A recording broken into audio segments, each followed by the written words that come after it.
Good evening. I'd like to call this Region 12 Board of Education meeting to order, June 13, 2016. Rebecca, would you take attendance, please? Anthony Amato. Here. Valerie Anderson. Alan Brown. Yes. Gregory Cava. Here. Rebecca Devine, I'm here. Michelle Gora. Here. James Hirschfield. Here. Jennifer Pody. Here. Michael Sinatra. Here. Peter Tagley. Here. Sydney Warble. Here. All right, so we're all here except Valerie, and we have the vacancy in Roxbury. All right, item 2, recognition of volunteers and students. Dr. Cosentino, we continue to celebrate. Yes, we do. Everybody was busy on the last Monday. The 8th graders had a trip. So we're going to honor our 8th graders who are not here. And we'll start with Oscar Cespedes. Come on up, Oscar.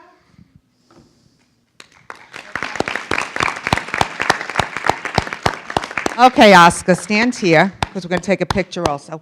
Oscar was recognized already at the Litchfield County Superintendent's Awards dinner and cornucopia in November. And he is a wonderful young man, 8th grade, moving to 9th grade, going to be in the high school officially, a freshman, class of 2020? Yeah. Yes. And he is a leader.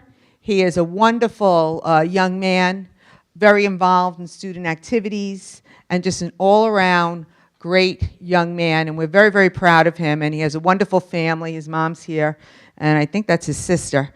And they're very supportive, and we're thrilled to have you at Shepaug. So congratulations. Did you get picked? Oh, wait.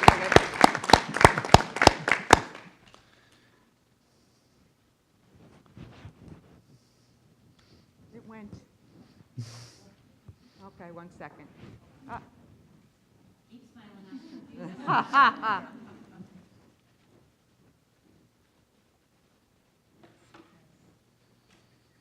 Okay, congratulations. Thank you. Then we have a mom here. How many of you were at graduation? Okay, thank you. Yes. So anyway, the salutatorian was Daniel Lorenetto, and Daniel did a great job. He did a fabulous speech. We were talking about it today at lunchtime. He was very funny and humorous and really joked about being the first loser in the class because he was number 2.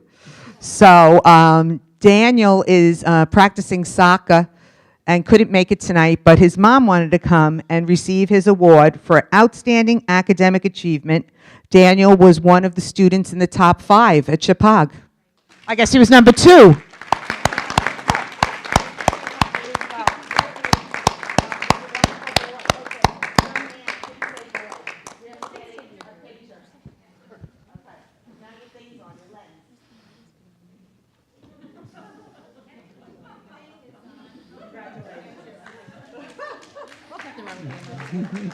Okay, now we have the CABE Student Leadership Award, and this student, there's 2 of them, but these students are receiving the Connecticut Associations of Boards of Education Leadership Award, and these are for students who are leaders in the 8th grade at the middle school.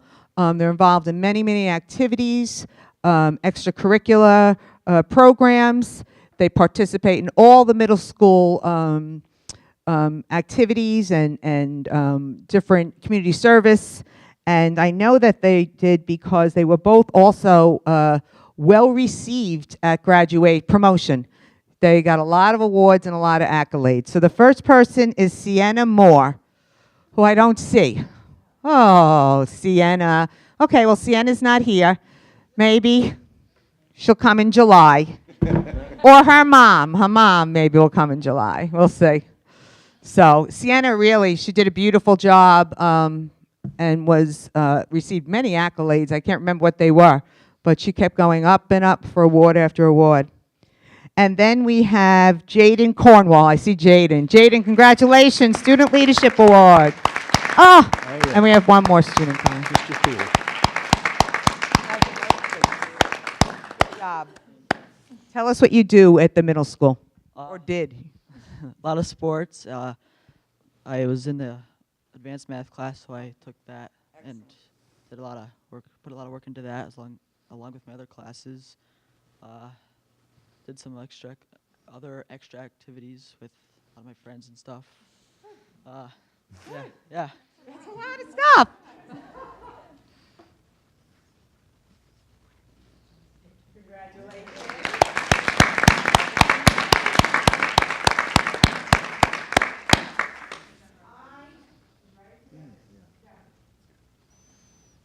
This is, I'm so fortunate. I get to give the awards sometimes 2 and 3 times. So, Orencia, come on up, honey. Orencia Artadia received this, Aranza, sorry, received this award. You look beautiful. At the 5th grade, was it the Aloha or was it the celebration of the celebration at the school? And got a big, big hand. And you are the president of the student council, correct? Many, many things. Washington has done so many things this year with H2O and just a whole bunch of stuff, right? Okay, so she's receiving the Superintendent Student Recognition Award, and she was also at the dinner in November, correct? So you take this. We're going to take a nice picture. Can you give the board some encouraging words for the summer? Anything you want to say about your year at Washington Primary and moving now to Shepaug? Anything?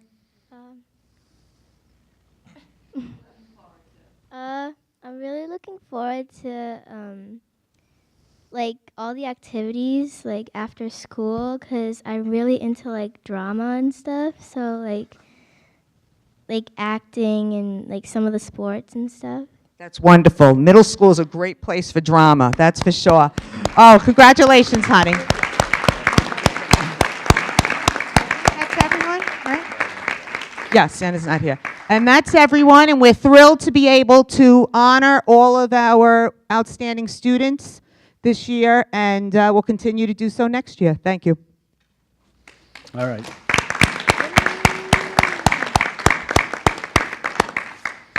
Well, congratulations to all our wonderful students and the very high achievers. We're very proud of them.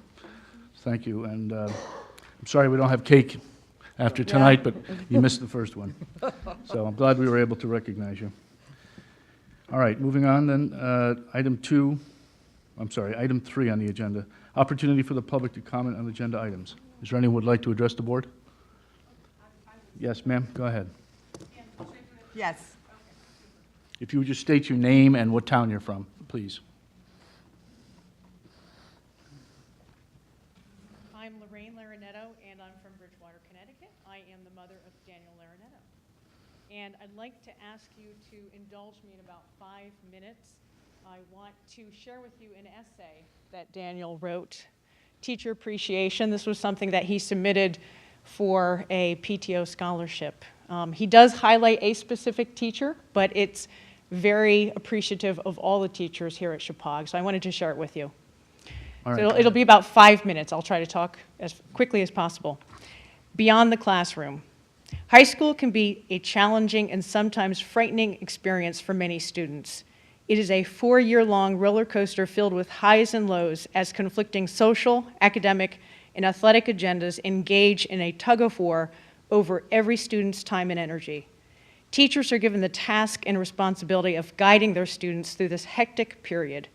Former news anchor for CBS Evening News, Dan Rather, once explained the impact that an extraordinary teacher can have on a student.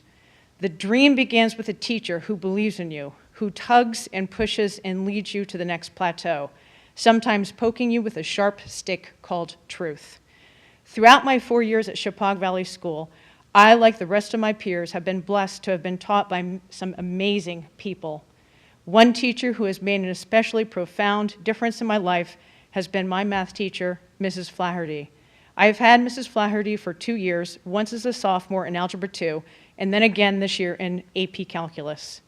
Mrs. Flaherty has had the most influence on my experience as a student at Shepaug because of the ways she has challenged, inspired, and taught me in academics, athletics, and beyond.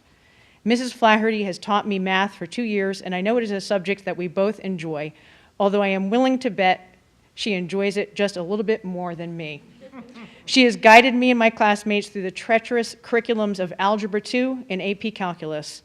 Math has always been one of my strengths in school, but I would be lying if I were to say that I have never come across a topic or problem during my 2 years as a student of Mrs. Flaherty's that I just couldn't grasp at first. Math can be compared to unraveling a mystery or solving a puzzle. In his book, Outliers, Malcolm Gladwell tells an anecdote involving a woman in her mid-20s named Renee. Renee is trying to solve a math problem as part of a research project where she uses a computer to type in X and Y values to produce a curve. She has been instructed by a college professor to enter values that will create a vertical line. This is a basic high school lesson in rise over run, and the catch is there is no solution to this problem. Renee starts entering values. She struggles with the experiment, confused as to why she cannot produce a perfectly vertical line. After 20 minutes of struggling with the problem, she lights up and exclaims her discovery that there are no values she could enter to solve the problem because it would require dividing a value by 0. The professor conducting the research explains how watching Renee's experience with this problem was the most rewarding part of being an educator. He witnessed her initial struggle, but encouraged her to persevere and to keep trying. Ultimately, the reward for him was seeing the look on her face as she realized the solution to the problem. Mrs. Flaherty has installed the same mentality in me when it comes to tackling problems in mathematics. She has taught me to not be discouraged by the challenge and struggle that comes with a complicated problem, but to be hungry for the satisfaction that comes once a solution has been reached. Of course, this lesson can be applied to other areas of life whenever an obstacle is encountered. Those who know Mrs. Flaherty know that mathematics is not the only thing she is passionate about. In the world of athletics, Mrs. Flaherty is a fiercely competitive coach of soccer and track and field who pushes to consistently get the best out of her athletes. I have had many coaches during my years playing soccer, and I have learned that the best coaches develop a special bond with their players. The players come to learn that their coach cares for them, trusts them, believes in them, and would be willing to back them to the end. In turn, the athletes are willing, maybe even taking up a sense of responsibility to fight for their coach every day in practice and in competition. This would be the case for Mrs. Flaherty and her athletes. As a ball boy for some of the high school girls' varsity soccer games, I could see in person the way that every player on the field fought for the next player next to her and for the coach and players on the sideline. It was obvious to me that this was only made possible by the positive interactions Mrs. Flaherty has made as an inherent part of her team's DNA. In track and field, Mrs. Flaherty never lets myself or any other member of the team get away with giving anything less than 100% on the track. She consistently expects greatness from us, demanding us day in and day out to the point where we begin to expect greatness from ourselves. If I were to describe the most important lessons to me, taught by Mrs. Flaherty, they would not be related to algebra or track. The most valuable lessons that she has instilled in me are ones that I will carry with me for the rest of my life when I am done with school and no longer playing sports. The first of these lessons is the importance of humility. A humble man is all that we ever need. In and out of the classroom, Mrs. Flaherty does not stand for arrogance or boasting and bragging. She reminds us to let our actions and our work do all the talking. This is why on the track and field team, we are humble in victory and graceful in defeat. One of the most important lessons I have gained as a student and athlete of Mrs. Flaherty is how to be a leader in the way you treat others. By the time we are seniors in high school, we all know, I hope, that we should treat others the way we expect to be treated. But there are some situations in high school and in life where the code of conduct is not that simple because of the fact that you cannot expect every individual to handle being treated the way you expect to be treated. As a leader on a team, on a job, and in general, it is your responsibility to recognize that every person around you responds positively and negatively to. You have to know what makes them uncomfortable or upset and what pushes them to be better. It is amazing how much you can get out of people by treating them that way, the way that they would like to be treated. On our track team, everyone, regardless of age or ability, is treated with respect and compassion. At the end of the day, being a teacher is possibly one of the toughest professions out there. It is no easy task to come in every day to try and inspire and enlighten a wide range of teenagers, each with different personalities, strengths, weaknesses, beliefs, and interests. It is no easy task to get a student who would rather be hanging out with friends or playing sports to take interest in Japanese story traditions or how to take the integral of rational expressions. But every day, teachers at Shepaug do exactly that. Some teachers go further, going above and beyond to have an even deeper, lasting impact on students. Through all that she has taught me, Mrs. Flaherty has made a difference in my life beyond the classroom. The lessons I have gained while being a student of hers have taught me at the basic level how to derive and to differentiate and evaluate. Further than that, I have learned how to compete, how to strive, and push to be the best version of myself every time I step on the field. Lastly, she has taught me that regardless of what happens in the realms of sport or education, our most important goals should be in respect to our character, the way that we carry ourselves and treat the people around us. Thank you. Thank you.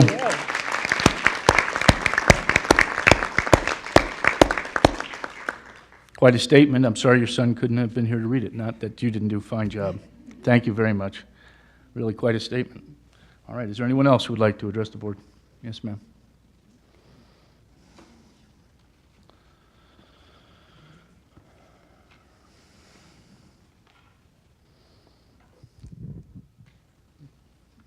Good evening. My name is Carolyn Dwyer, and I am a marketing consultant for the town of Bridgewater and the Burnham School PTO president. Since the vote affirming our local elementary schools, the town has been working to stem the tide of declining enrollment that has hit the northwest corner of the state. We know it is a difficult task, but we are not ignoring the problem, but rather hitting it head on. During our first phase, we worked to raise awareness of what we would offer both to external parties and educate our own townspeople on a new way of thinking to draw people here. That included town brochures, videos, realtor meetings, etc. With the school issue settled and the promise of AgSTEM, we have seen about 10 new families move into our town. Some of them have yet to enter the system. This is great news, but we need to move the needle even more, so to speak. We understand that populations are cyclical, and we need to ride out this time in the school's history while not doing any long-term damage or irreparable damage to our plan to maintain our K-5 elementary school. After the multi-grade, multi-age discussion in front of this board a short time ago, the parents, PTO board, and town were in lockstep that our strategy to keep Burnham providing the same education it always has will remain. The way to accomplish this was with an increased population. The guideline that is put forth at countless meetings is 7 children per class. As you know, next year, we have 2 children coming into the K class right now. We have created a database of families and children in the town, and for fall of 2017, we have 10 students projected, with more in the pipeline years after. So the plan should be to find a way to manage that class of 2 through their time in the system, not alter the entire system. That is why the PTO board took strong action a month ago and voted to use our reserve funding for some new, more radical initiatives that we have been working fast to implement. We met with the selectmen as well to find additional ways to collaborate. To compete with other area schools who have tuition rates of $5,500 to $6,000, we knew our $7,500 rate was just too high. Hence, the PTO would offer a potential tuition-in child a scholarship of $1,000 to get closer to that number. Then, the Board of Selectmen in Bridgewater voted last week to offer scholarships of $1,500 per tuitioning-in student. That is offset by the money returned to us when the child tuitions in. We were also on a time crunch to host an impromptu open house amidst our timing of our largest fundraiser of the year. We wanted to design a sign that was similar to other area schools that had a call to action and draw students and get people excited about this new concept. We knew that for a seamless customer service experience that an interested family who wanted to get more information or schedule a tour, that only logical step would be to call the school. They were then armed with all the information and flyers that directed them to my cell phone for scholarship and incentive information. But that is not the first step. Families want to talk to the principal as the first line of contact to determine a fit for their own child. We had 2 interested families from New Milford come to our open house, and 2 additional families called to schedule tours in the past 2 weeks. With all of our funding and design in place, I reached out to the superintendent with our proof and the sizing to get an okay on placement on the school property. We were never told of any facility process or issues until it apparently came up last Monday. We went to the top. The library was willing to entertain hosting this sign if the region had an issue. We received the okay from the super, and she also felt we needed to add a disclaimer. Jim, you were also copied on that. Because the sign was at the printer, we knew we would still be able to honor that in some fashion when we finally got it back, which we did. We know there's been some discussion on font size, etc., but a disclaimer in the marketing world is just that. To muck up a beautiful sign with additional lines defeats the purpose of an easy-to-read, simple sign for driving passerbys. When the sign went up, the region received a few calls. Debbie mentioned 8, Bob G. said between 8 and 12 from Bridgewater residents curious about the funding, so I guess it's somewhere in between those numbers. Since then, no calls. In addition, the school received 1 call the day the sign went up, but none since then. We need to all be the customer service faces of this region. As of today, out of our entire strategy to bring people here to serve as a strong feeder school for SVS, this is the only item we need the region's okay on, which we received. I would have come last week with additional information, but it was not on the posted agenda. Greg Cava met with the first selectman and myself on Friday before our town-wide marketing meeting. We appreciated his willingness to discuss face-to-face any perceived issues. We do feel we are in crisis. This critical item should be at the top of every BOE agenda and every meeting because if one school fails, we all fail. This plan will also be a moneymaker for the other 2 towns without having to do a thing. $3,600 to Washington every time a student tuitions into Burnham, and $2,400 to Roxbury. We believe all 3 towns should be working on efforts such as this. We are happy to share our ideas, as we did with Washington on our successful ACE program, to help draw from all area towns, not just the ones closest to Bridgewater. We have a ton of work to do very quickly over this summer and beyond. We hope you will support these efforts wholeheartedly. Funding, marketing, time, priority, and effort. All hands on deck. Thank you. Thank you. If I may ask, the sign is still up, is it not? Correct. Okay. Anyone else? Yes, sir.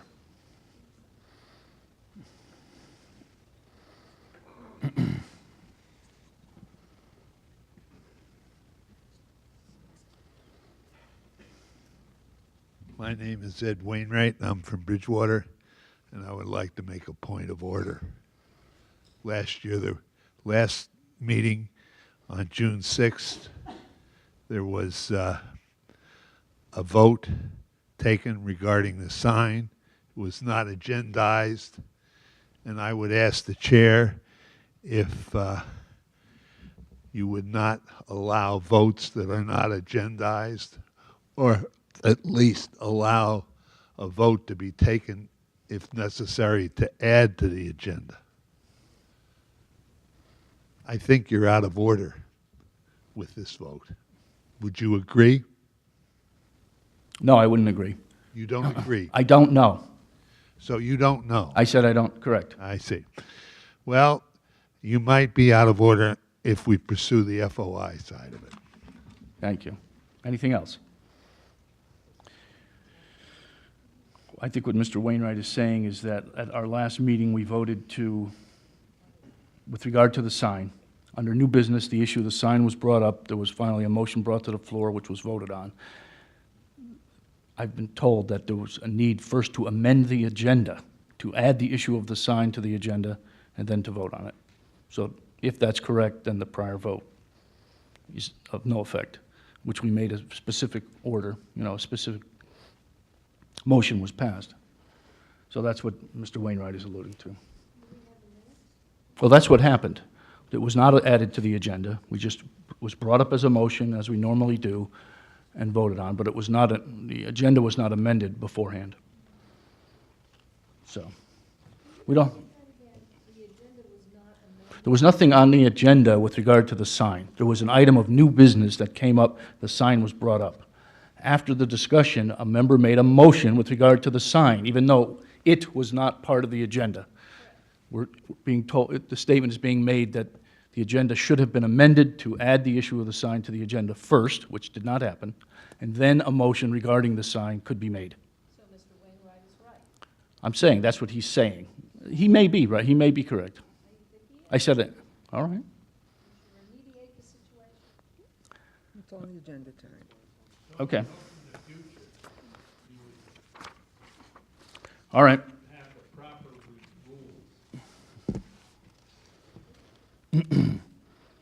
All right, report of the chair. Is there any, I'm sorry, is there anyone else who wants to address us? Yes, sir. That's right. My name is Tim Laughlin. I'm a resident of Washington. Just wanted to thank you all again for having what has been a lively discussion about the AgSTEM proposal. I know we had a lengthy meeting here with Representative O'Neill, representatives from Castle Blues and O&G. I think they all articulated that there is some interesting things happening with respect to state bonding. My understanding is that the district has received in writing the clearest articulation of further support for the next budget year from the Department of Administrative Services, and that a delay in the project would actually cost us more. I just encourage you to continue to move forward with the project, to get us to a point where we're shovel ready, and to understand you have the support of the majority of the voters in all our region's towns to move forward and expend funds to make AgSTEM a reality. So thank you again for your support, and I hope we can move that forward. Thank you. Thank you.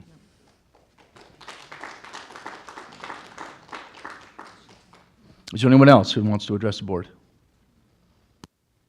Yes, sir.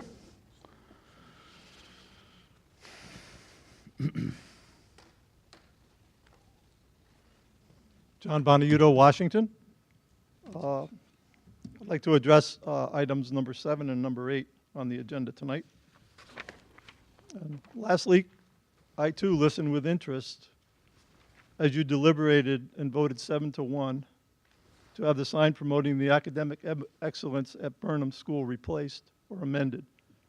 This board was worried about misleading the public concerning the scholarships being offered. And I'd like to ask, since when is this board concerned with misleading the public and retracting statements? In the lead up to the AgSTEM referendum, many false and misleading statements were made by this board in an effort to sell the project. For instance, on November 8th, 2015, the featured editorial in the Waterbury Republican American, and this very same statement was made many times by many members of the board and the administration.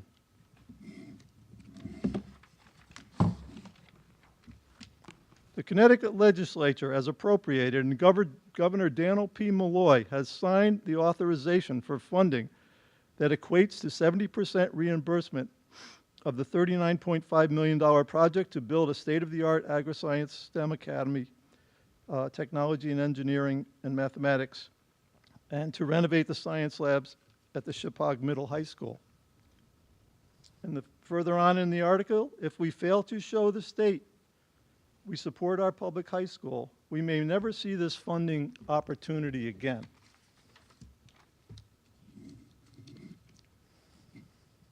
Another example, in your informational packets distributed at the meetings held in all 3 towns,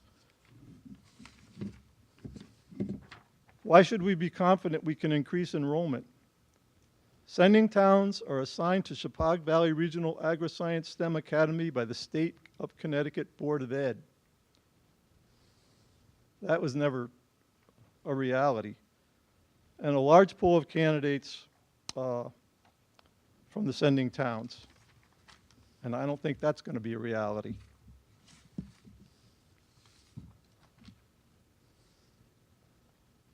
I think our chance, we probably would have had a greater chance of success if the state did mandate how many sending towns we were going to get. And I don't think that by Nanawag spinning off 6 towns out of their 23 catchment towns, those 6 towns are not going to generate the enrollment that you people require. It's impossible. Because I've spoken to each one of the sending towns. And I would urge you to call them yourselves.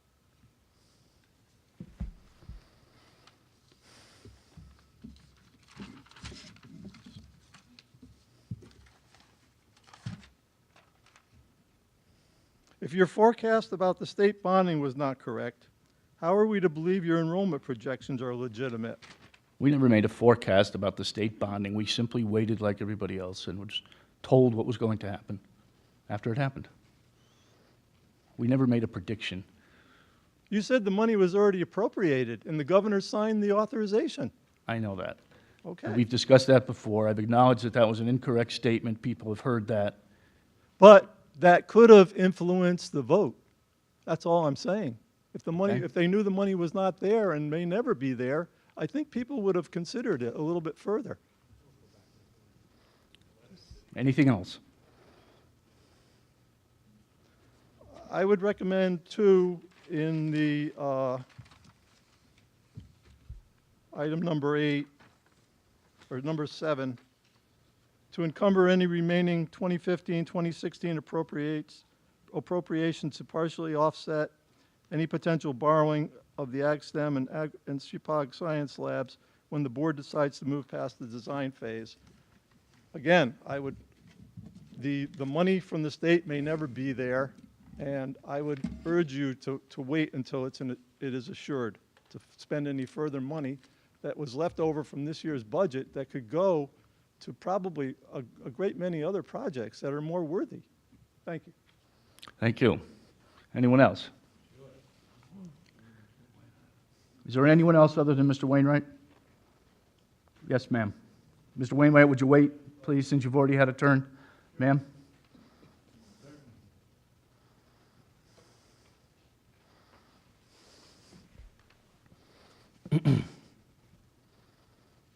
Hi, I'm Paula Conway from Roxbury. I'm here to urge you to continue to support the Ag STEM program, and when the time comes, to take the steps necessary to get it to be shovel-ready. This is really the last chance we have to save the region as it is.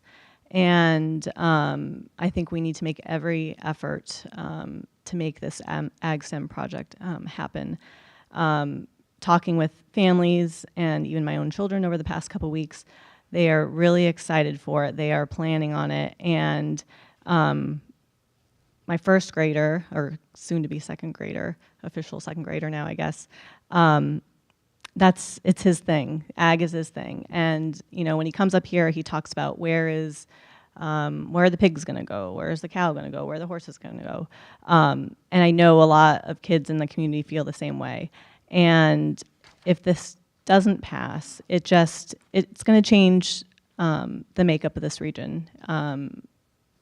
And I want to be able to tell my kids that we did everything we could to make this happen. And I know that there are a lot of things not going for us in terms of the state. Nothing's a guarantee at this point.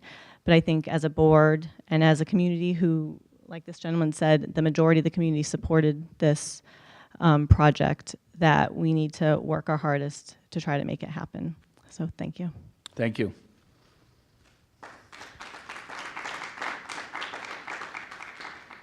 Yes, ma'am.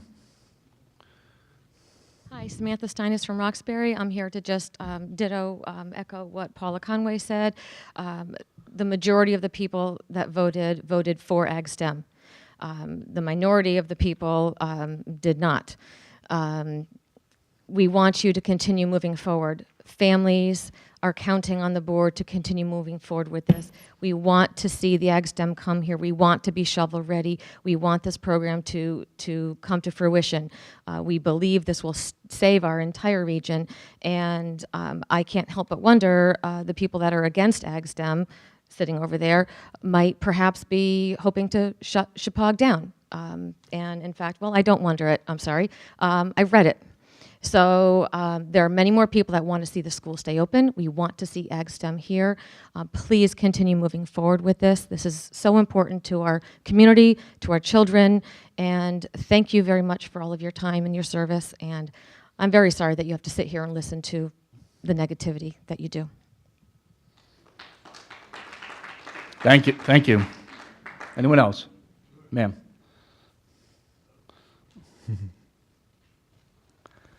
Hi. Hi. Jessica Granger from Danbury. Can you guys hear me okay? Yes. I brought today, we are the pseudo Roxbury residents because we pay in from Danbury, signed contract for a home that we deposited in Roxbury. So we've made the commitment. We love the school. We love the 3 towns. We've met tons of great families from all the towns. And my kindergartner has made lots of wonderful friends. We've made new friends. We've told our friends. We have neighbors in Danbury that I might be showing them homes in Bridgewater. So this is huge. This is a wonderful project. It's really made a groundswell, and it would really be a shame to not continue on and carry all the hard work forward. And You're referring to the AgSTEM? Yes, yep. Carry all the work that's been done for AgSTEM, carry it forward and get it done. There's lots of other people that would be interested, and it would definitely strengthen the community where it needs to be strengthened. And I know my daughter is very much looking forward to it. She's, same as Paula was talking about her kids. We've been talking to her about it, and she's excited. And all of her friends are excited too. So this is a great opportunity, and we hope it goes forward. We've put our money into the town, so let's hope it keep going. Thank you. Anyone else? Anyone else? Sir?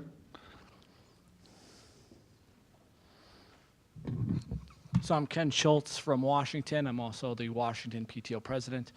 And I want to bring you back to a rainy, stormy, windy night on November 10th when weather-wise there was all the excuses in the world not to make it out to the polls, but 2,400 residents of the region did. And by a 2-to-1 margin, over 1,600 residents said yes. It wasn't even close. It was a crushing yes. So to me, this is a no-brainer. And for those who were at the polls that night, in the rain, under tents, I have to say it was probably one of the most inspiring moments of me as a resident, because we just hung out, we talked, had discussions, and it wasn't even about the vote. We just came together as a community. So it's something that I will always remember. So to me, like I said, this is a no-brainer. Let's get shovel ready. Let's get this done. And as for the state, I guess it comes to whether or not you're an optimist or a pessimist. And when it comes to education, you're always better to do than to don't.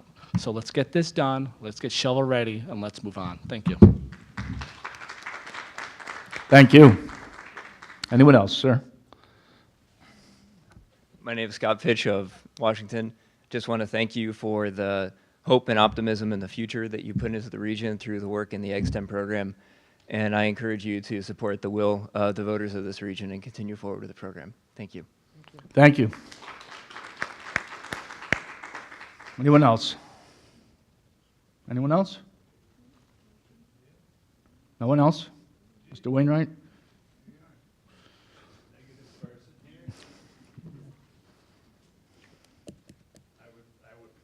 Mr. Wainwright, wait till you're at the podium, please. Yeah. Thank you. Ed Wainwright from Bridgewater. Item on your agenda seems to be something called consider encumber the remaining 2015-16 appropriation. Yes, item number 7, yes. Pardon me? Item number 7 on the Number agenda. 7, yes, right. That's correct, number 7. I would like to point out that in April, you funded the 1% fund from the 2015-16 budget. And my understanding is any money that you have left over beyond that has to be returned to the towns. All right, thank you. And cannot be encumbered. Is that correct, Bob? That's not correct. You can. Wait, Mr. Wainwright, wait, hold on, please. We'll discuss it. We'll discuss the issue. We're not here to answer your questions. I can't get a dialogue here. No, you can't. Okay. Thank you. I've heard the question. We'll try to have it answered. Is there anyone else? All right, thank you. Thank you all for your comments. We appreciate them. Appreciate the people who came out, took the time to come out. It is appreciated. All right, report of the chair, item 4. I wanted to report, and you all have in front of you copies of, first, a letter from CABE to the superintendent and to me regarding leadership documents. And then you have copies of 2 separate booklets, really. One is, the front is school governance position statement, and the other one is Board of Education Superintendent of Schools. In the one that's entitled School Governance Position Statement, on page 6, there's a layout of responsibilities. I think this is very helpful. Board of Education responsibilities and Superintendent of Schools responsibilities, pages 6 and 7. And then in the other booklet, the Board of Education, Superintendent of Schools, page 9, there's a Board of Education self-evaluation, which quite frankly I would ask us all to take in your own time, maybe bring it to our July meeting. So you might look at those 2, if you would, the responsibilities and the self-evaluation. I thought those were helpful, so I wanted to point that out. I also wanted to state that I was honored to attend the promotion ceremony for grade 8 and the graduation for the high school. This past week was a beautiful weekend.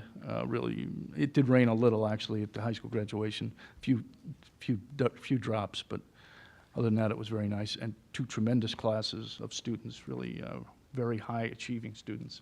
So have every reason to be very proud of them. All right, item 5, superintendent's report. We'll move on. Dr. Yes. Costantino. I want to echo what you said about graduations. I thought they were 2 beautiful ceremonies. Our students really excels academically, socially, in athletics, in drama, in the theater. Really just wonderful celebrations the last couple of weeks, so we're really excited. And that includes the Aloha. The 3 Alohas were very fun also. It's good to see those students get excited about coming to Shepaug. So it really has been a wonderful week of activities. Today was the last day of school, which is always fun. I was able to get to every school. I didn't get to Shepaug, but I've been here a lot lately. But kids are really excited for the last day of school.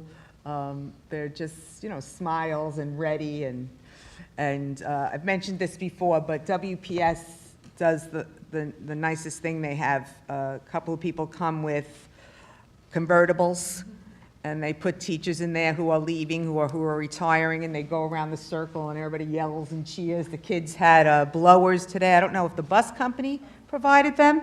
Yeah, so it was really fun. I wish everyone a wonderful summer and a safe summer. Really, safety is so important. We did have a loss this weekend, and we are praying for that family, and we give our thoughts and prayers to the community of Bridgewater and that family. So that's another little student that we'll take under our wings and make sure is safe and healthy, and do whatever we can in the school system. And again, I want to thank our staff who came together today in that crisis mode to help whoever needed a little help today in Bridgewater. So let's everybody stay safe, okay? Get back here at the end of August in one piece, ready to go for a new school year. I sent them to the board, but I just want to let you know there seems to be a groundswell going on that I was not a part of, but it's so nice to see, of letters from community members, including 2 of the 3 selectmen, about moving forward with the Ag STEM and becoming shovel-ready. So I did make copies, but certainly, hopefully you received them. I think one of the speakers said 70% of the population voted yes to move forward, and the excitement that we had at the beginning of the year, we need to close with that. So with that said, let's just go through a couple of things here. We have new appointments. Dr. WPS has been busy. Mallory Calabrese and Jennifer Rotundo will be hired at WPS as teachers, both in the 5th grade. Amanda Farron, who has been here before, just has a new position at Booth Free. And Andrew St. Jean is going to be the custodian at WPS, and you know him. He was the security guard here at night. So we have that. Then we have resignations. Jennifer and Andrew are resigning from their current positions so they can go to their new positions. Heather Charleston Roman, paraprofessionals, leaving us. Frank Gergach, math teacher, 41 years, is retiring. So yeah, that's really big and a loss for Shepaug, but I'm happy for him. And transfers, Bill Murphy, custodian at, going to be at Shepaug, and Mary Ann Zola is going to be the new tag STEM teacher. So she's leaving 4th grade at WPS, and she will be at the elementary schools and a little time at the middle school. So a lot of changes, but all good. Valerie. Oh, hold your button, sorry. I'd like to make a motion that the board accept the retirement and thank Frank Gergach for his 41 years of superlative service to Region 12. All right. Certainly wish him well, but he will be missed. He was a pillar of the math community here for, well, a part of it anyway, for many years. Anything further? All those in favor of the motion say aye. Aye. Any opposed? Any abstain? All right, thank you. We wish Frank well. All right. Education, is that all for you, Dr. Costino? That is it for now. Thank you. All right, then moving on to item 6, education. Yes, I'm sorry. I think this is important. Yes. I just told Valerie, Mr. Gergach is one of the best teachers I ever had. He's the reason I went into engineering. So I have 2 he's daughters, appreciated. and I think they both had him, and he was excellent for them. You know, he was different. He was, as He I was remember, tough. he was, yes. You know, he was- And he gave you a taste of the real world, which is, I think, That's what lit we the heard about this fire. other teacher, you know, being the exposure he got to this lady teacher, his math teacher. Mhm. But yeah, no, I understand. Yeah, he was epic. Absolutely great. Well, thank you. All right, then moving on to item 6, education, 6.1, France trip. Yeah, Heidi Adele is here to just give a quick overview of the next trip for the French students. And this is a trip she's taken before, but as always, the board needs to just approve it. Welcome, Heidi. So you're getting the itinerary that I proposed for next April break.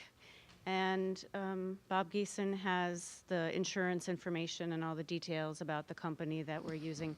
This is the same company we used twice to go to Quebec, and we like them a lot. We had, I am a member of the American Association of Teachers of French in Connecticut, so I had other colleagues talk about other companies that they recommended, and I vetted a program through ACES as well. I like this program better because it's just with us. One of my main concerns was keeping the cost as low as possible, which obviously is very difficult to do with a trip to Europe, considering the airfares and everything else. So it's a 7-day trip. We also tried to keep it short. Some of the decisions that were made were based on a parent survey that I did in the fall using Google Docs, Google Forms, pardon me. So given all the information we had, this is what we're proposing, and parents can, of course, give feedback and tweak a little bit if we add a day. There's a committee, I can't remember the name of the committee, that's offering to contribute a little bit so that, for example, the trip to Versailles would be paid for. The Shepaug Student Foundation. So I'm hoping there will be a cost contribution in that direction. I'm also seeking approval now so that I can send an email out to parents and remind students that they can start saving. And there we go. Do you have questions? Is there a motion from the board? Greg?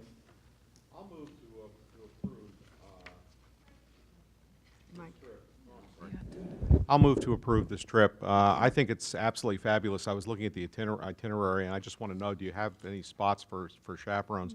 I have been to all of these places. I think it's an absolutely fabulous trip, and anytime you can do the Musée d'Orsay, that's a grand trip. So.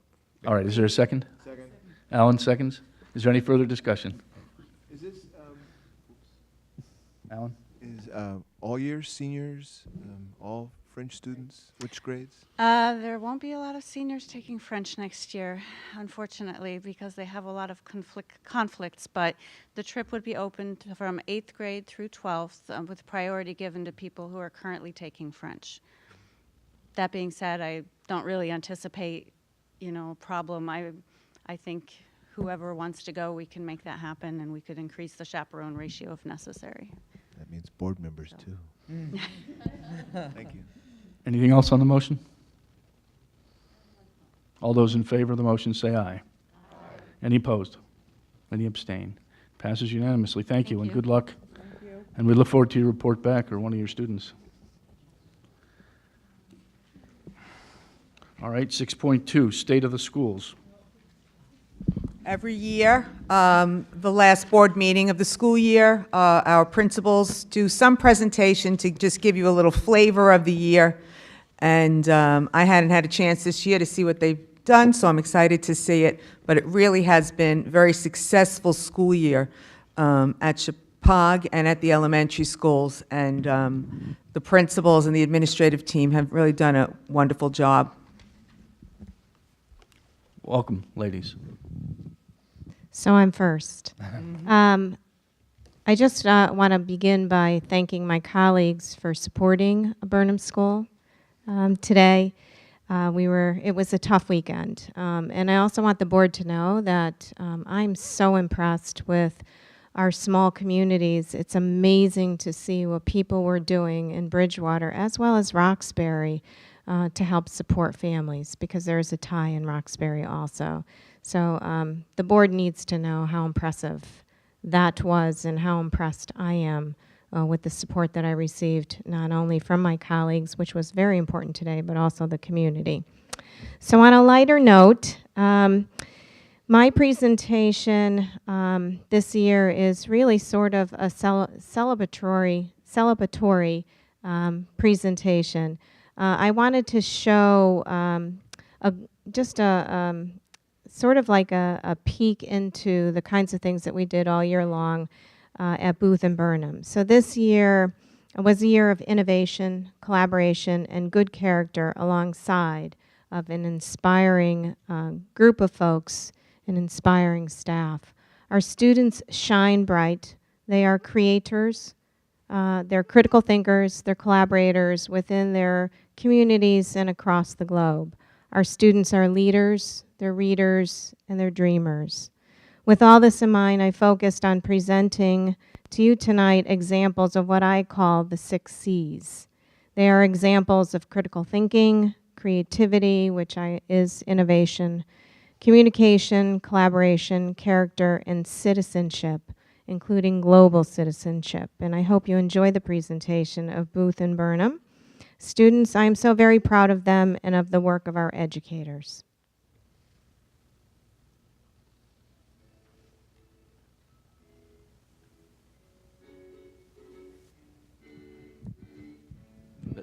That's fine, Karen.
Thank you. And I also have to credit Jackie Collantine and Amy Cavella for helping me put this together. All right. Thank you. Good evening, everyone.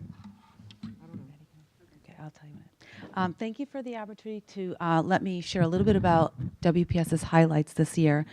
We've had a truly terrific school year. Staff, students, and parents have worked together to ensure that all students can meet their personal goals. We continue on improving our instructional practices as well as enhancing our climate. For example, in math, we worked hard this year on building student discourse. We implemented a couple of strategies such as math talk moves and also the 5 practices for mathematical discussions.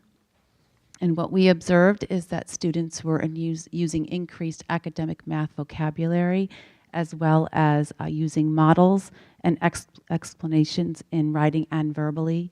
And we also were promoting justifying claims. So we worked very hard on that, and that will continue. But tonight I'd like to highlight something that we did to enhance our climate. It was something very simple where we sort of inspired students to add more kindness in their day. And when we did this, we realized that, you know, we were a school that promoted kindness, and we just reframed it in a new way. And we also know that this is not new for all schools in our district, that they focus on kindness. But something interesting happened this year that was out of the ordinary, unpredictable, and it was all of the people looked at kindness in new and inspiring ways, and it kind of changed our community. So I'd like to share with you tonight how that little step made a profound effect on our school.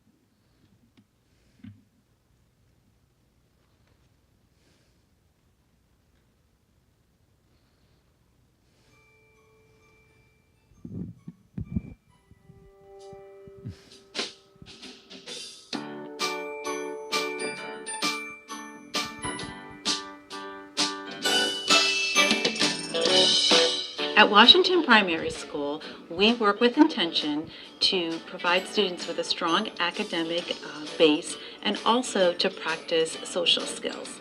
We do this by implementing best instructional practices along with social skills programs, such as the responsive classroom approach and the second step skills program. Each year, the Washington Primary School Climate Committee reflects on surveys done by parents, students, and staff and identifies important initiatives for the upcoming year.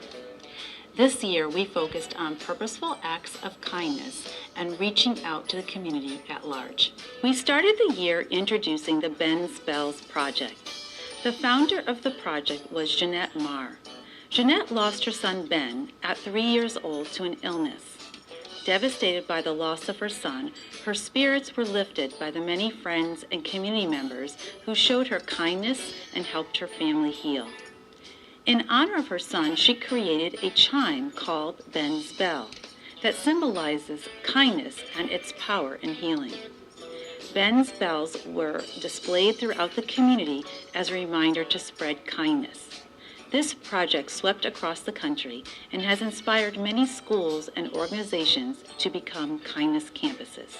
Jeanette Marr visited Washington Primary School to share her story and to inspire students to practice kindness. So what do you think happens if you practice kindness? You get better, and it's absolutely true. So when I arrived here, I could tell that this is a kind school. And I knew that because when I got here, people smiled at me and they welcomed me and they helped me get signed in and they showed me where the bathroom was and brought me here and got me set up. And it feels like a super kind school. Washington Primary School embraced the challenge to practice kindness. A school-wide bulletin board proudly shows the many acts of kindness shared throughout the year. As 200 acts of kindness were achieved, students presented local businesses with a Ben's Bell so that patrons can be inspired to spread kindness throughout the community.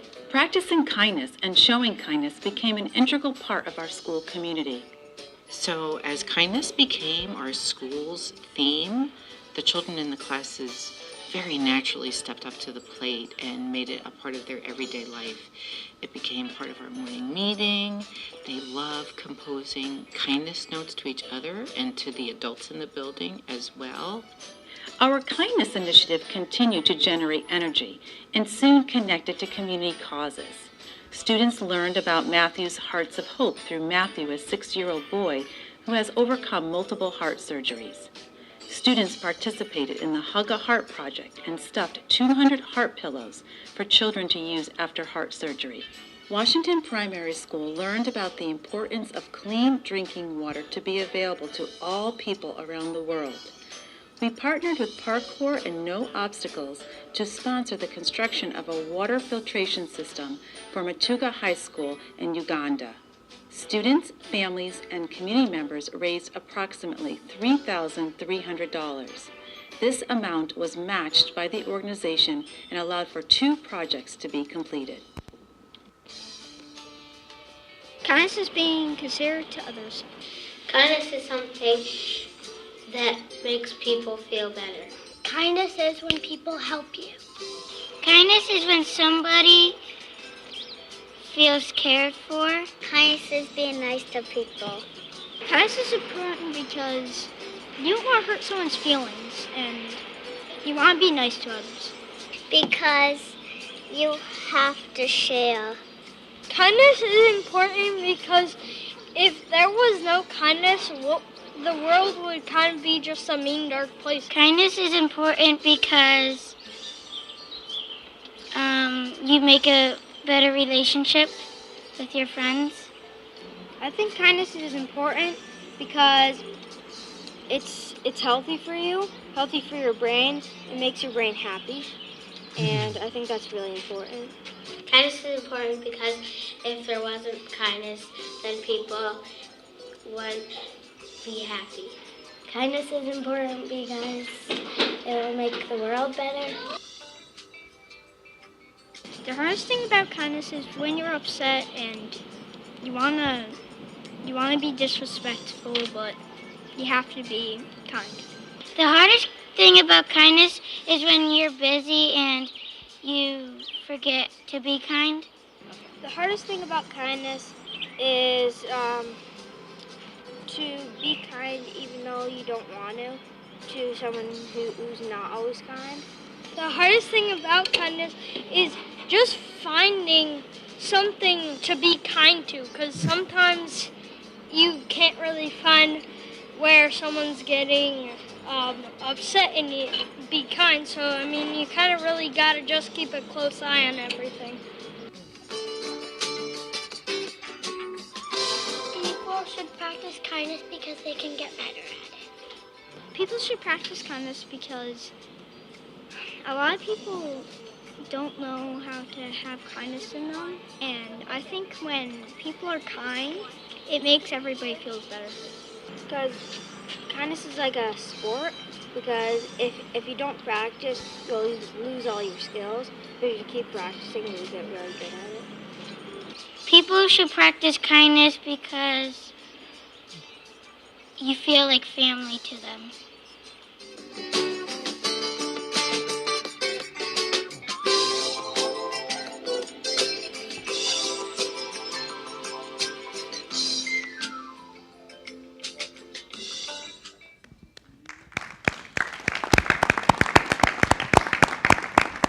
So as you can see, we've had some really wonderful experiences with this, and of course we're going to continue it.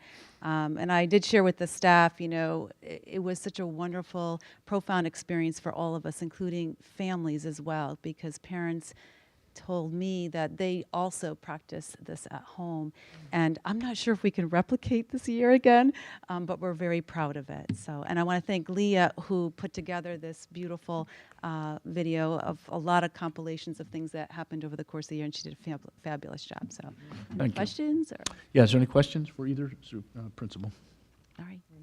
Thank you. Oh, Michael? I don't have a question. I just have a comment to both of you. You know, we had a lot of hard data that was presented to the board last week, and it was really encouraging for all three of our elementary schools. So I want to thank you for that. But I also want to thank you for remembering the soft data, which is so important, I think equally important. And that's one of the things I appreciated about both your presentations, about showing us the social skills that you're reinforcing, the sense of community, which is so important, not just in times of crisis, but at all times. So I want to applaud you both for that. Thank you. Very much, thank you. Michelle. Yes, I was also going to remind everyone that we were presented with the state, whatever the new thing is called, and all the hard data. But I was, and so I appreciate all of the other information, or soft data, as you want to call it, that fills out the rest of the school. And I guess my question for both of you would be if, and I feel like, Emily, with this presentation, you probably have already answered one. If you could identify like one thing that you're most proud about the year, and then the one thing that you're looking, that you've identified that you want to work on for the next year. I mean, the kindness was clearly something that you guys worked on For and me, or that's should be proud of. clearly my high point. I don't know whether.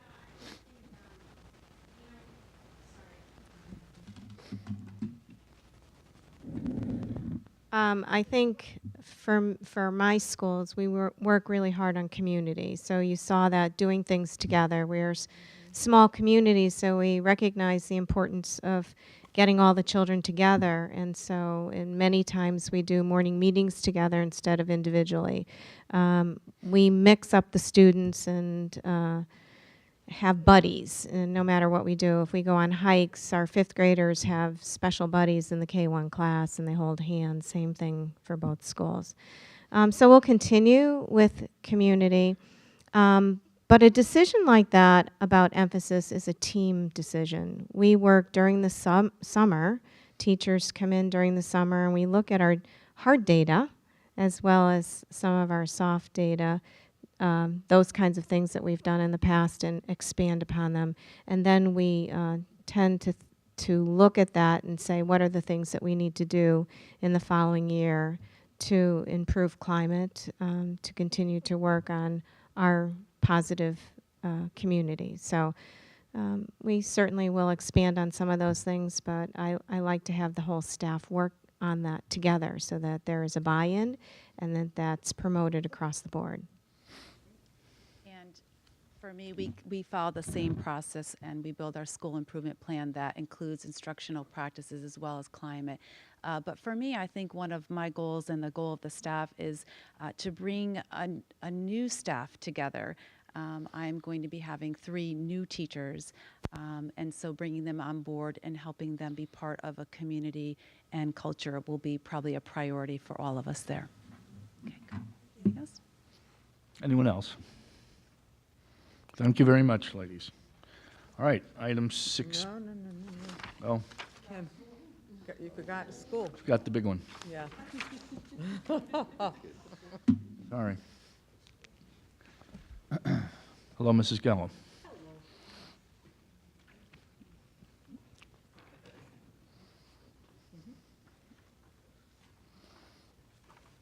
Thank you.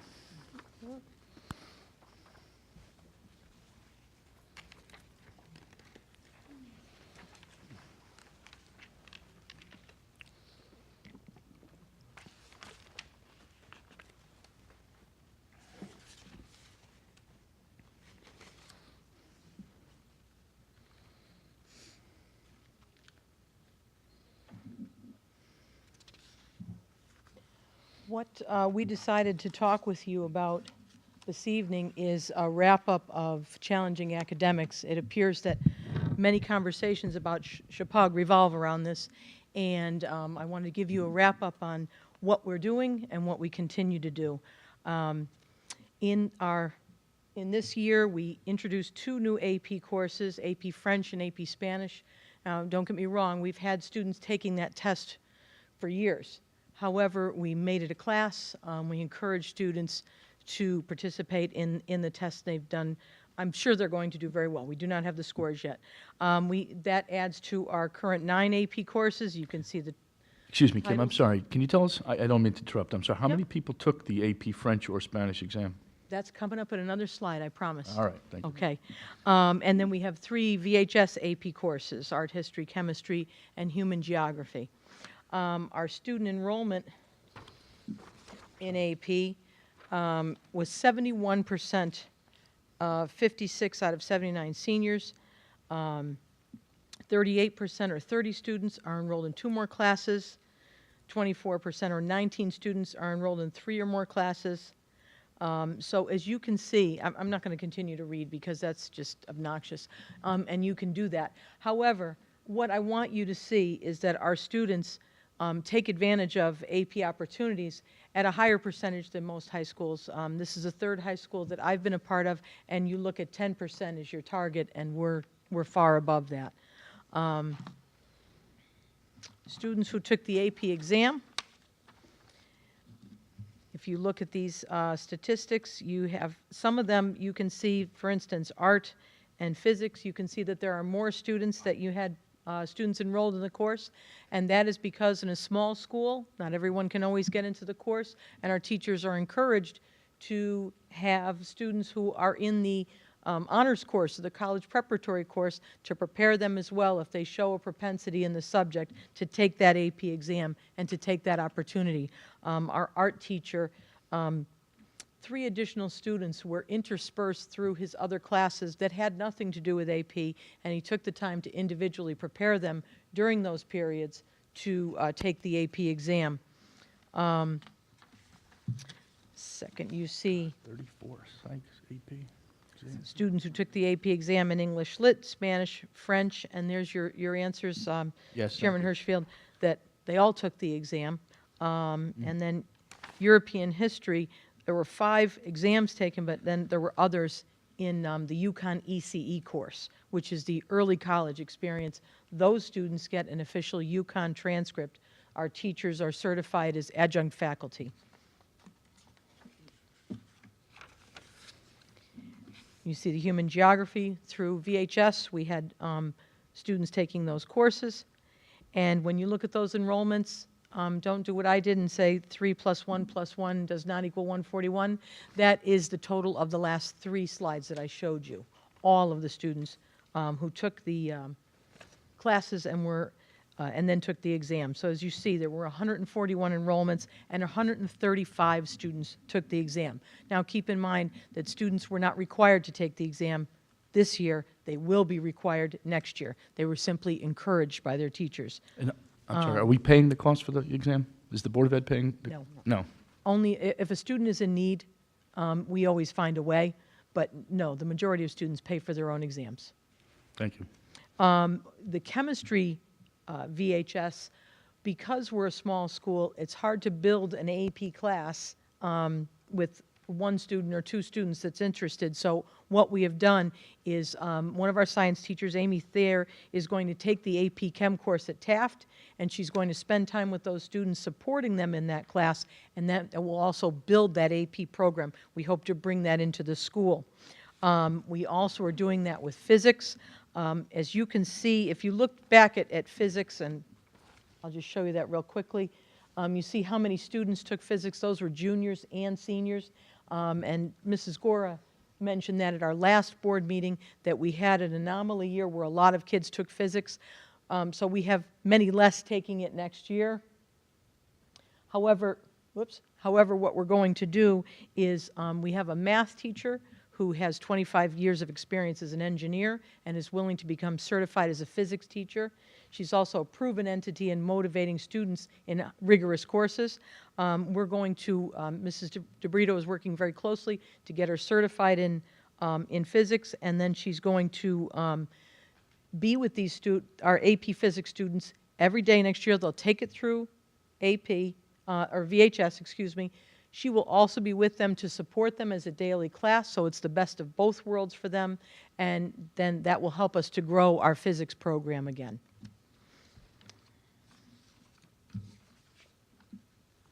The UConn Early College experience, AP is the one that you learn about in U.S. News and World Report and so forth. However, the UConn Early College experience is also a very valuable experience for our students. We had 17 students for a total of 62 college credits. We had, as you can see, in grades 11 and 12, we had 6 students in modern European history, and in Western studies, we had 11 students in grade 11. I am especially proud of our preparation for SAT this year. We took advantage of Khan Academy in a big way.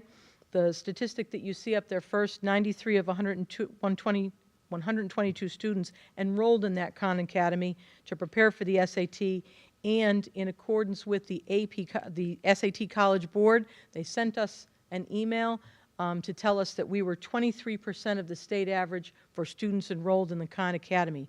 What that does is design programs for students individually, so they get feedback on their progress. When they take these exams, the Khan Academy has those results and tells them you need to work on this concept and this concept and this concept, gives them problems to do that, does it on an individual basis. Our kids ate it up. We did that during advisory periods, and any chance that we got with our students, Mr. Dyer and the counselors went into the advisories to help kids to register for these classes. The math and English teachers took a great deal of care to make sure that our students were motivated to do this. It's a lot of work and it's difficult work, but our seniors were overheard to comment, boy, I wish I had that when I was a junior. It's a terrific program, and we have taken advantage of it 23% better than any school in the state. Just saying.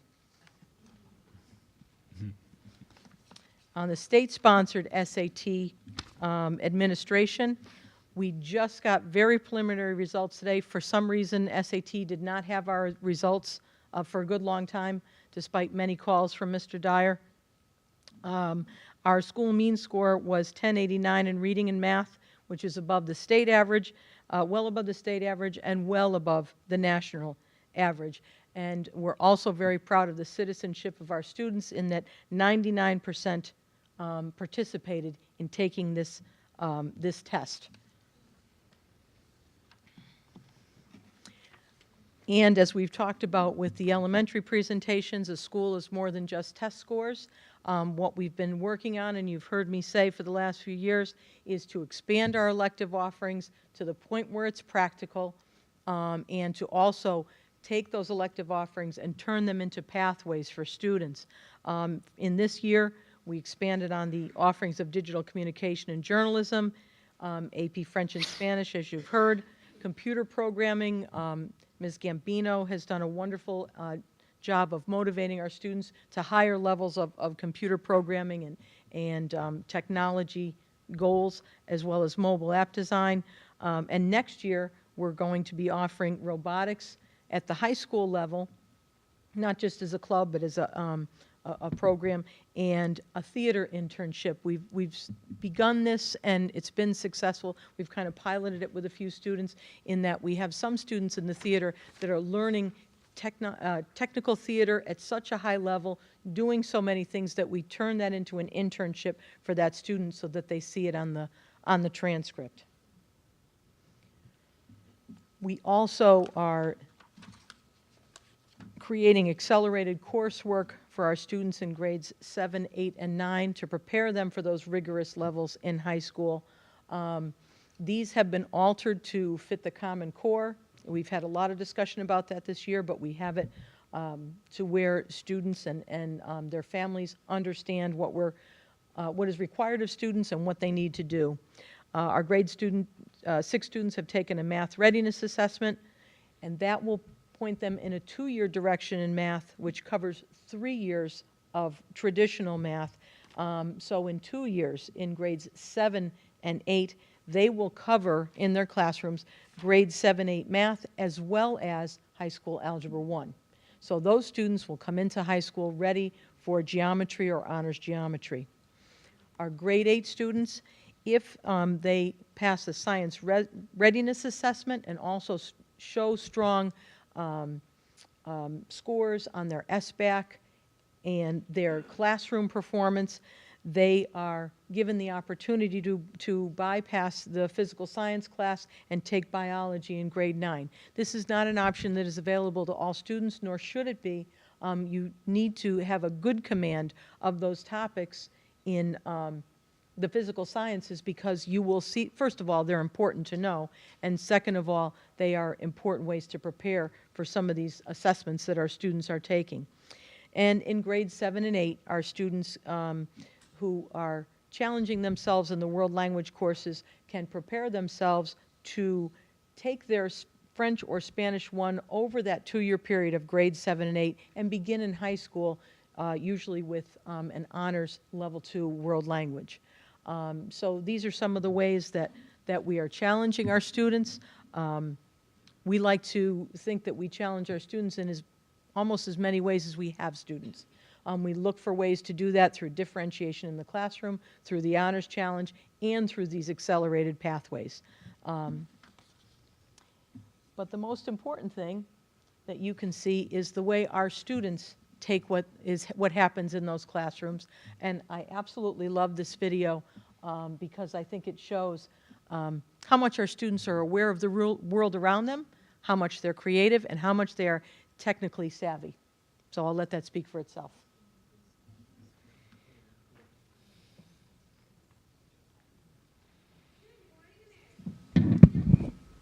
Politicians are figuring out what to do with our economy. We take a look at this week's pollution-free weather. And Lydia Hagen updates you on the local traffic. This is the World Hour. You can hear the voices.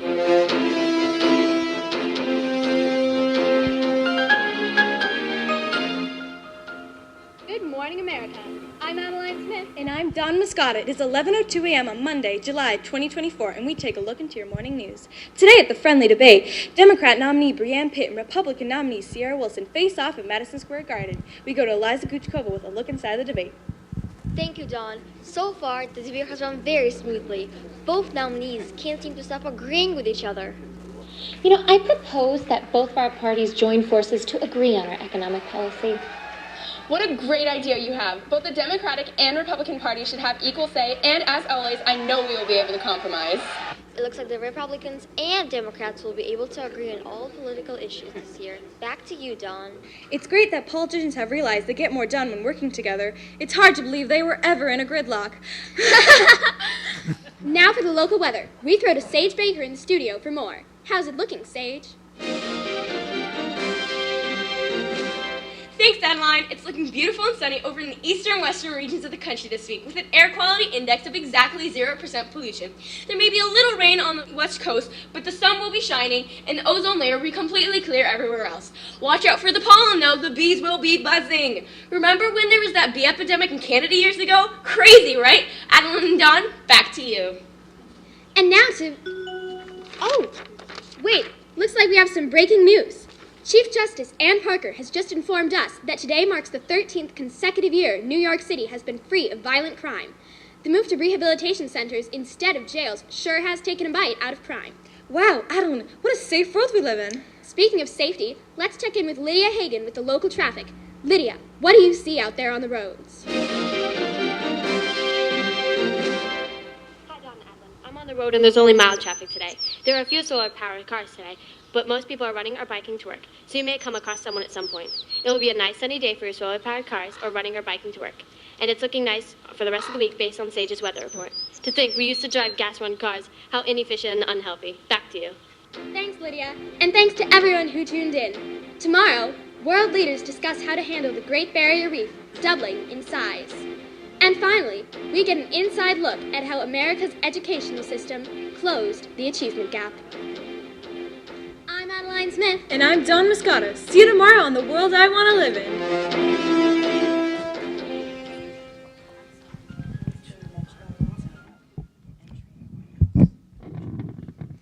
The film that you just saw is an entry in a White House challenge.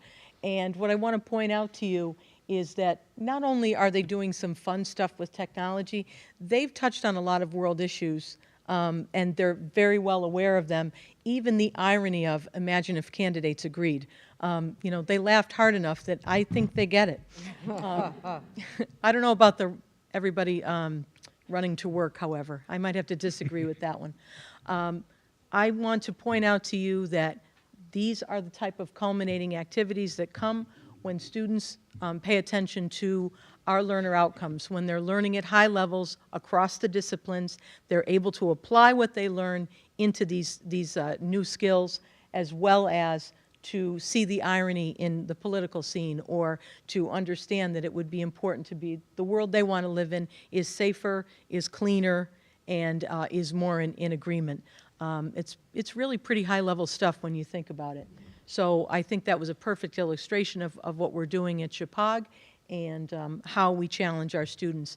I also want to point out to you that in the interest of efficiency, I delivered this address by myself. However, I did not do this work by myself by any means. We have a wonderful staff that finds new ways to challenge our students, and we also have a wonderful associate principal who puts a lot of these ideas into action, memorializes curriculum in a way that encourages teachers and brings us together and just makes learning more efficient and more rich for our students. One day I sat in this library with Mrs. Ferreira and a couple of the teachers who were writing curriculum. Their discussion, it was thrilling.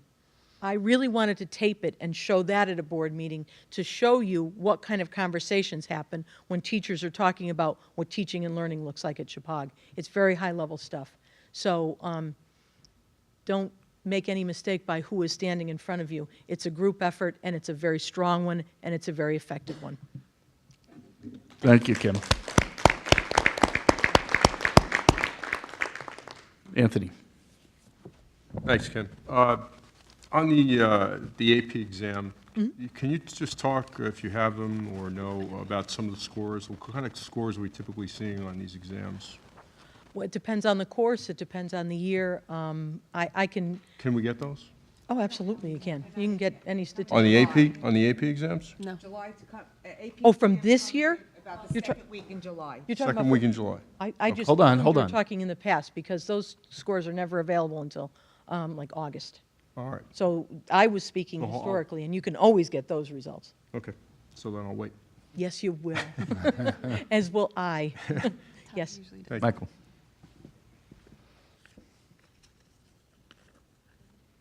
There we go. Just to follow up on Mr. Amato's comment, maybe at the beginning of, in September, we could have just an overview of the trend data. I know you provided that for the Khan Academy, which is great. It's going in the right direction, so kudos. Well, that's not trend data. It's only the first year we've done it. Oh, Just to well, be that's clear. great, just for that one. So if we could get the trend data, though, maybe over the last 5 years for, I know one of your slides focused on student enrollment in AP. Mm-hmm. I'm just assuming it's going up, but I'd love to see that it is going up. Mhm. I mean, certainly for the new ones, you're not going to have many years there, but, you know, Right, no. there are some any of the courses I know data we've offered for a while. Right. Any of the data that we've talked about tonight is generally given in a 5-year trend when Mr. Dyer gives his report at the beginning of the school year. But I Perfect. will make sure that enrollment is in there and so on. I don't have it all memorized, so I'm not going to pretend. Great, and I but think I'll he make has sure the it's in there. scores in there too, right? He sure does. Perfect, and it's- I'll we look forward to generally seeing report that. them in 5-year trends. Great, thank you. Sure. All right, thank you. Anyone else? Valerie. Isn't that awesome? I love the video. I mean, I've played it several times, and they're so hopeful. Yeah. And irony is a measure of intelligence, and so they're very ironic, but the hope there is compelling, and I just love the production values. Thanks. It is. It's great stuff. All right. Thank you, Kim. You're very Appreciate welcome. it. And I just want to remind the board that movie was made in our studio that we have, so it's a wonderful facility. All right, item 6.3, Superintendent's goals. Dr. Cosentino. I handed out copies of my goals. There are some on the table if anybody really wants them, and certainly I can email if there's anybody, if we run out of copies. I first want to say I am completing my 4th year as superintendent. I'm very, very proud of all of the work and the accomplishments over the last 4 years. I think if you look at research and education, you will find the best systems, whether they're schools or districts, have the highest achievement and have the most accomplishments when they have a staff that is working hard, stays current on issues and new trends and best practices, and is stable. And we've had, really, for 4 years, an administrative team that has been very stable. So I think that's one of the reasons you are seeing some really great growth, and I'm very, very proud of that. I'm not going to go through every piece of this because you can look it over and we can talk about it in July if you have questions, but certainly I want to hit some of the highlights. The first goal was about the referendum, and we all know where we are with that, so I don't think we have to get into that. I have to tell you, though, I am very encouraged that we keep moving. I think it is going to be a program that's beneficial, the agri-science STEM, for all of our students. I think when you talk about hope in the region, that gives young families hope, and it does attract families to the 3 towns. So I think that's important to remember. The public relations piece, we did start the year with Ann Baldwin and then felt with Karen Files in the new position that she could take over a lot of that role. I think we had a great, not region in review, the district newsletter that went out in May. I thought it was really represented our region very well and was very professional. I think our region in reviews are fabulous. I hope the board takes the time to read them because that really keeps you informed about what's going on in the schools. We've started to do a lot of work with alumni, so I'm excited about that. And I do want to say, I should have mentioned before, yesterday I had the privilege of going to the Hickory Stick bookstore, and I saw Val's husband and Val's daughter as they both introduced their New York Times bestsellers. So it was really exciting, some really nice inside scoops. So and both books, by the way, which are on the New York Times bestsellers list, are both dedicated to Val. So they actually said before she got there that they think that may be the first time that there are 2 books by family members on the list and dedicated to the same person. So kudos. That's very nice. Thank you for mentioning that. And I'm their first editor, and I believe in slash and burn. It really, she's an alum, and I think that's really, we need to celebrate each other. That's something I would celebrate. Believe me, if it was my kid and my husband, it'd be in my report. The curriculum piece, I think you see that as we move forward. We are really taking to heart embedding the Common Core state standards, making sure our kids are ready for all the assessments. I'm so proud that we're using Khan Academy. It is a great resource, and it is free. We do a lot of work, and Teresa leads that work. So, and Lori at the high school. It's a lot of work. One of the things about this report is that I write things, but you write them and you read them and you don't know the work that goes into that. So, everything here is a lot of work. The AP, which Kim just spoke about, that was really something that the board wanted pushed, and we did that. I'm thrilled with the participation rate on the exams, even though it was not required this year. I think when we look at the scores, because we are asking kids to take it, our scores on the exams may fall a little bit, but in time they'll pick up. But I think that happens when you have more kids taking exams. But I think to be in an AP course, whether it's in-house or on VHS, is wonderful preparation for college. And taking the test is also a good preparation to see what it's like to take some of these high-stake tests when you get into college and life after high school. So you see the numbers there. We have 96% of the students taking exams. PSAT, the board paid for that this year. That was in the budget. So the PSAT is a great resource for kids and families because it gives you a delineation of the students, how they did on each question on the PSAT. And it actually tells you what they need to work on as they move forward to prepare for the SAT. So it is something that our staff has embraced, and we will continue to do so. And I think it's really important for families because the SAT does not do that. The CAP test does not do that. So this is really the only assessment we have in the high school that really helps kids see where their strengths are and where they need to work. So we have that. The K-5, we are moving forward with developing a plan. I know that the board didn't want to move forward with another multi-grade at Burnham, so I respect that. I can tell you that we may continue working with Dr. Stone. That's not in stone. Little joke. But I am next week, I think, or maybe this week. I think it's this week. We are meeting with a teacher, retired teacher from Region 1, who has been a multi-age classroom teacher for many, many years and is retiring. So we're hoping to, and she has an excellent reputation, we're hoping to get her in as a consultant to work with our staff and get our staff a little more just in tune about how we're going to deal with some of these small classes, because, and not only at Burnham, Booth Free, and we have to have a plan, because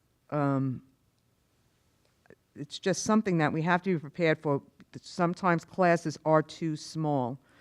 And so that's just that. And that'll be more conversations, and I look forward to meeting with everyone and moving forward on that. Continuing to build the strong leadership team. I think we've done a lot of work with that. As I said, I'm very proud of everybody. We continue to work on the teacher evaluation. We're getting better at that. We are continuing to work on the transition with the digital learning environment, and every day that changes, and every day there's more and more. And Karen does a great job with that, as well as Vic, keeping up our network. And the Tech Champions do a wonderful job working with staff. So, you know, we're really light years ahead in technology from other school systems. And it is really a tool in the classroom. It's not a separate entity. It's something that the kids use to enhance their education. I worked with the alumni coordinator. We're going to need a new one because she is pregnant. But we've done a lot of work with the alumni to get them more involved. And if anybody's interested in being the alumni coordinator, that is a stipend position, and it does not have to be a staff member. It can be an alum who wants to get involved and do some work. Communication program, I think, again, we've done some really wonderful work. I think the video we did on the Ag STEM was excellent. I hope that you take time. I know everybody's busy, but you know, if you go to our website, our YouTube channel just has video after video after video, and you don't always catch them on the Charter cable, but really, just wonderful things are going on. I can't tell you how wonderful it is to see all that.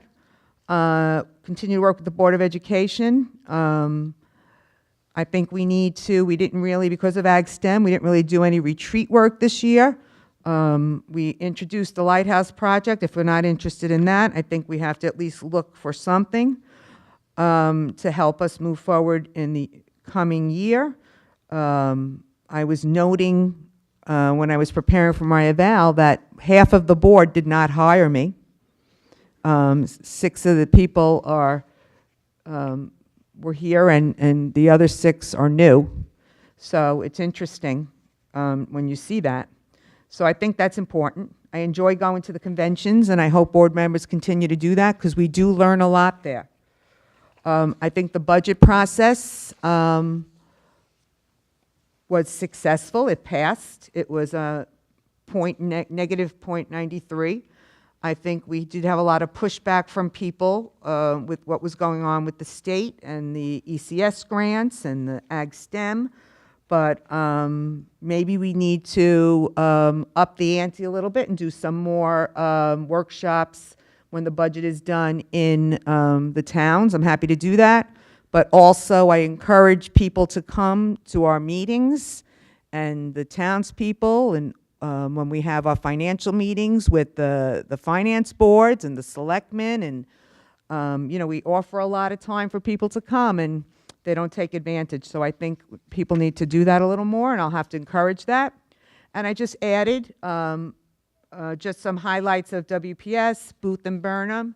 And this year, we had some excellent champions and award winners in athletics this year, Carolyn Kelly and Samantha Moraski and the tennis team and the track and field, the boys cross country. So, I think Samantha Moraski. So it was a good year. So as I said, I'm very proud of the staff. We have very hardworking teachers and paras and secretaries and custodians and administrators and lunch ladies and bus drivers and board members, and everybody works together for the benefit of kids. Mr. Hirschfield shared with you, which just came today, the information about moving forward with board evaluations and superintendent evaluations. So I think we can look at that if we want to tweak a little bit what we do. And, I'm happy to discuss my goals and moving forward in executive session. And I'm happy to answer questions. Okay, thank you. We do have superintendent's year-end evaluation in executive session on the agenda. Is there anyone who has a question for the superintendent? All right, thank you. All right, then we'll move on to item 7. To consider and if appropriate encumber any remaining 2015-16 appropriations to partially offset any potential borrowing of the AgriScience STEM and Shepaug Science Lab projects when the board decides to move past the design phase. Dr. Constantino? Just a little summary. This was on the agenda last week. It started to be discussed in the Finance Committee, but it ran out of time. So basically, during the school year, we have a budget that's given to us by the board and the communities, which we appreciate, and we carefully spend to make sure that when the Excuse me, Dr. Constantino, I'm sorry. Yes. Valerie, are you prepared to give this report? Since it came out of finance? That's all right. Well, I think the only big question is, can we encumber? And what we're thinking of encumbering is approximately $127,000, which is right now our budget year end, which is 0.6% of the budget. Obviously, we're not at fiscal year end yet, but we have the ability to encumber and to take that money forward to pay for some of the costs to get shovel ready. And I think that we've heard from our community. We've certainly heard from the the Department of Education of the feasibility of continuing. The Curry letter is what I'm citing. So it seems to me to be a logical next step, to encumber this, pay down some bills, continue the process. And yes, indeed, we return money to the towns, but it's usually tuition money and anything that hasn't been spent, and this seems to be a logical use of our excess. But it will be less than $127,000 at this point, depending on bills coming in. All right. When you said that there was community support, there were emails from both the Washington First Selectmen and the Roxbury First Selectmen to the school saying that their boards of selectmen were in favor of encumberancing these dollars. Is that correct? Absolutely. I had personal conversation with the First Selectman of Washington, and everyone there, all the 3 board members, and of course the audience all agreed they want to go forward. And I understand there are other letters of support. And I think we'd be doing a disservice to our voters if we didn't continue with monies we already have on hand. All right. And Bob, then, can you answer the question asked by Mr. Wainwright? Is it legal to do this? Yeah, we have contracts with the, I'm sorry. Oh, Bob. Oh.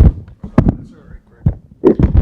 Yeah, it is, because we have contracts with the 2 principals doing the design services, and it really is dependent upon the board action to move past the design phase.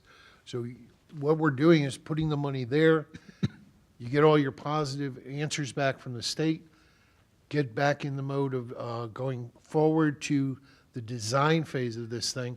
Then we pick up the money and use it towards that instead of borrowing it'll lighten the load a little further down the road for you. This motion only is to encumber the money, not to spend the money. Correct. And It's you're only telling us until- it's legal, even, you're telling us. It's only until. Your opinion. Yes, it is, and Okay. and until you decide to move the project forward. Anthony? Thank you, Bob. There you go, Greg. I'll ask the other part of that question, Bob, is if the money is encumbered and we decide not to move forward for whatever reason, what happens to the money? Are we obligated then to return it to the towns and not redirect it towards any other project? That's correct. And Valerie? if I might add, some people, and indeed I thought of this, that maybe some of this money should be encumbered for present projects that we have on our list. However, we have our 1% fund, and we have lists of projects, and we've been judiciously using that 1% capital expenditure fund, as well as, of course, the elementary school fund, which basically depends on what the selectmen believe should be used for the elementary schools. So we're ongoing all the time, and there's no need necessarily front and center for this money other than to continue the project. Greg? I would assume, Bob, that if we decided that it made sense to go forward on the, to go to the shovel-ready standpoint, that because the cost of that is going to far exceed the money we would encumber here, that we would probably, we would borrow that money? How exactly would that? And we have authorization to borrow up to $39 million, so at the point where you want to move forward, we would get proposals to fund that portion out of the bond market or the, take a bond anticipation note to keep the project going. I mean, that's your authorization. Right. All this does is lower the future costs for you. All right, and we're still, in other words, what it would do is it would reduce the bond at the end. Correct. Assuming we went forward with the project, the state funded it, at the end we had $11 million. If we were to Right. borrow $1.2 million, that would come down to $10 million, or a little bit less than maybe. Yeah, and we would get 80% of this money back anyway. Right, now, that's right, you would. And now the next question, I guess, is that we're still waiting for the legislature to act, the last I heard, on that bill that they talked about at the state prep meeting, where they had language in the bill that was going to make it so that the state was required to refund money to people if their project didn't get funded by the state, and they went ahead and spent in anticipation. Do you know what the status of that bill is? That I don't know if it's in any bill that's there right now. It was discussed by the administrator of DAS, the school construction, and he was going to issue a letter to that effect. I haven't seen it yet. Yeah. I don't know if the superintendent has. I mean, my expectation was that wasn't going to come out until sometime closer to July, because it was going to be the very end That's of my the understanding session too, Greg.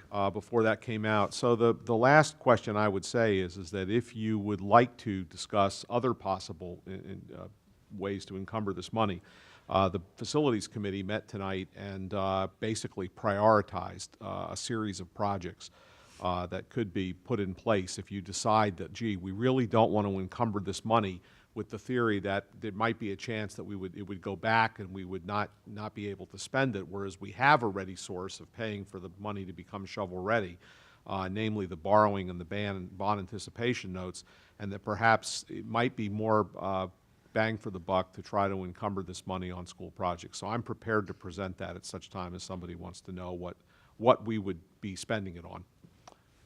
Thank you. I would note that again, the emails from the first selectman were specifically to encumber this money for the Ag STEM project. Anyone else? Anthony? So that's what they were in favor of. Realize that. So I, through emails, reached out to Representative O'Neill regarding this bill. And as of today, to the best of his knowledge, he's never heard of it. Now, maybe I didn't phrase the question quite right, but I think I did. And he said, so it doesn't seem, there seems to be a disconnect between what the impression was that there is another bill floating through, and he could not be in the know, but I would think he would be.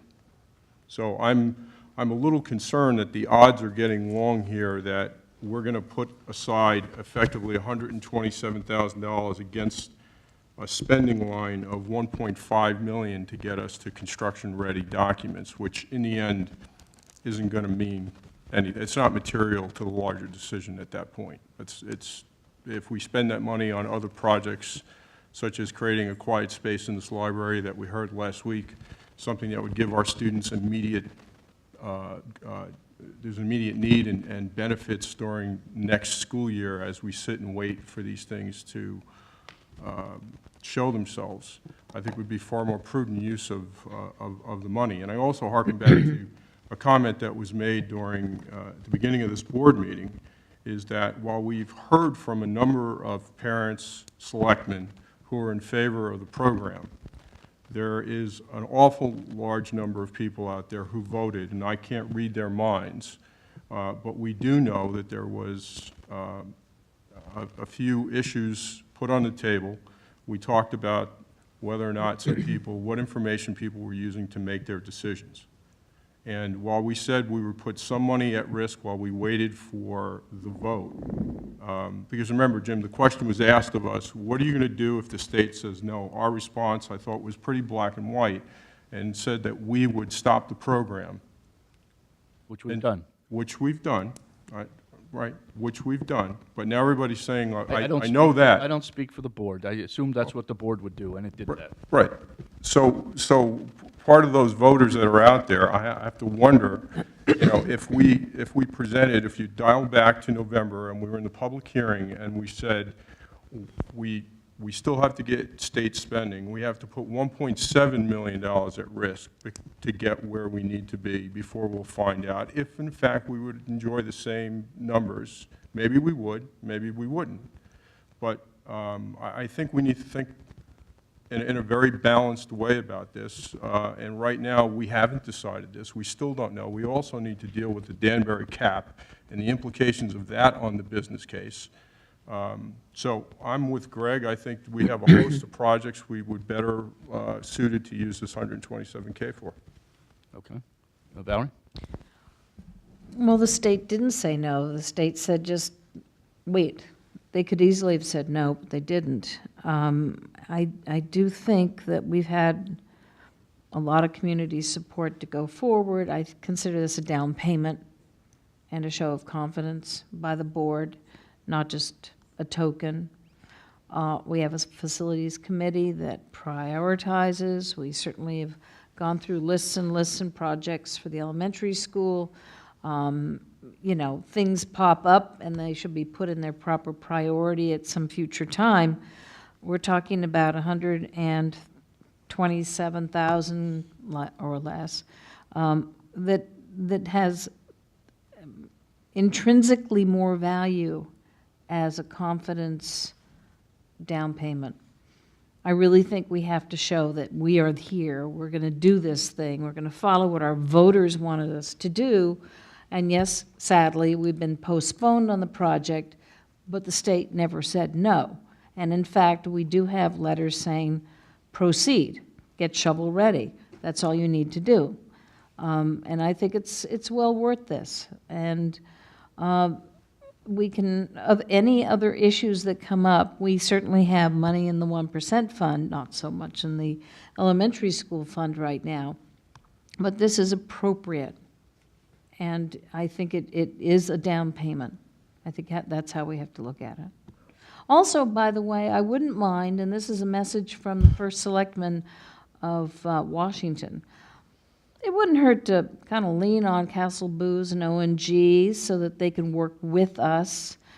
They're losing business as the state temporarily postpones some projects. And so maybe if they know we are moving forward, but hold on to that bill. Just hold on to that bill for 6 months until everything is ironed out. Wouldn't be the worst thing in the world. Evidently, that has been used, that kind of cooperative pressure has been used in the past, particularly with these two firms, so I think it's well worth it. That's a message from the selectmen of Washington. Are you making a motion to approve item 7? Pardon? There's been no motion. I would like to, so moved. Is there a second? Is there a second to approve item 7? Second. All right, Jen, seconds. Greg? Yeah, just a couple of observations. You know, I think it's important, I mean, Anthony commented that we should go back and think through what people had said on this project. But what you have to remember is that since that vote, there's been a stark difference in the landscape. And what the state has not said, we're not funding your project. And the state has delayed it for a year, but the state has also said that if you're not shovel ready, you're not getting any money. They are not going to fund any more non-shovel ready projects. There will be no bonding for those projects. So if we decide to sit here and wait and see what happens in a year we're going to be sitting here with no money for the project, we're not going forward. So the only way this project is going to go forward, from what I understand, and Bob, you were at the meeting, Pat, you were at the meeting, what I heard was emphatically that there would be no projects going forward that were not to the shovel-ready standard. So if we're not prepared to go there at some point in time, then we're not going to be going forward with the AgSTEM project because our hope that maybe in 3 or 4 years things might change, your numbers will be so out of whack at that point. So we can't really wait.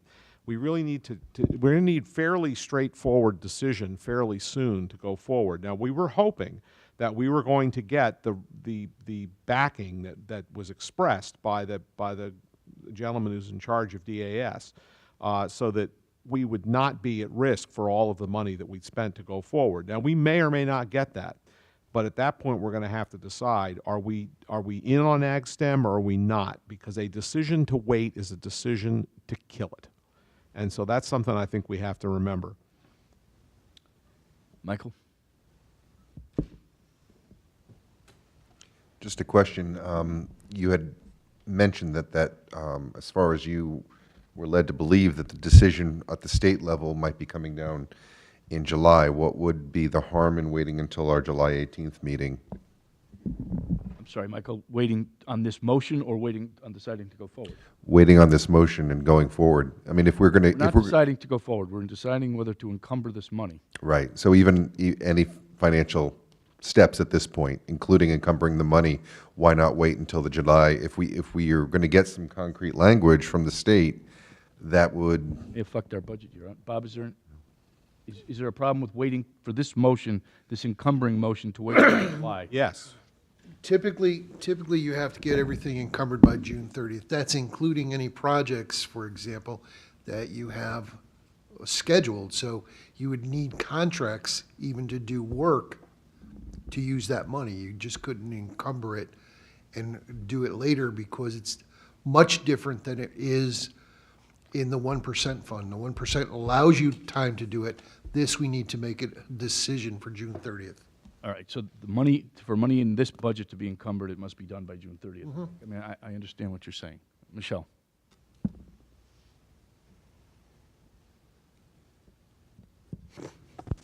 All right, sorry. So, so in order, I feel like we're kind of having possibly the wrong conversation, because I feel like we need to figure out when we're going to decide, when we're going to move, when the vote for moving forward or not will happen. If there's something coming in July, or possibly, and so we think that might be when we're going to have that conversation.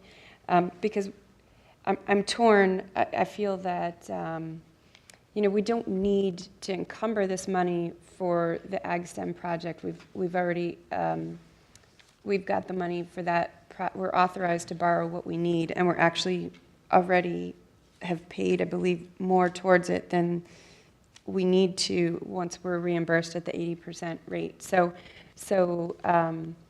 in order to get shovel ready, that first 1.475 to get shovel ready. So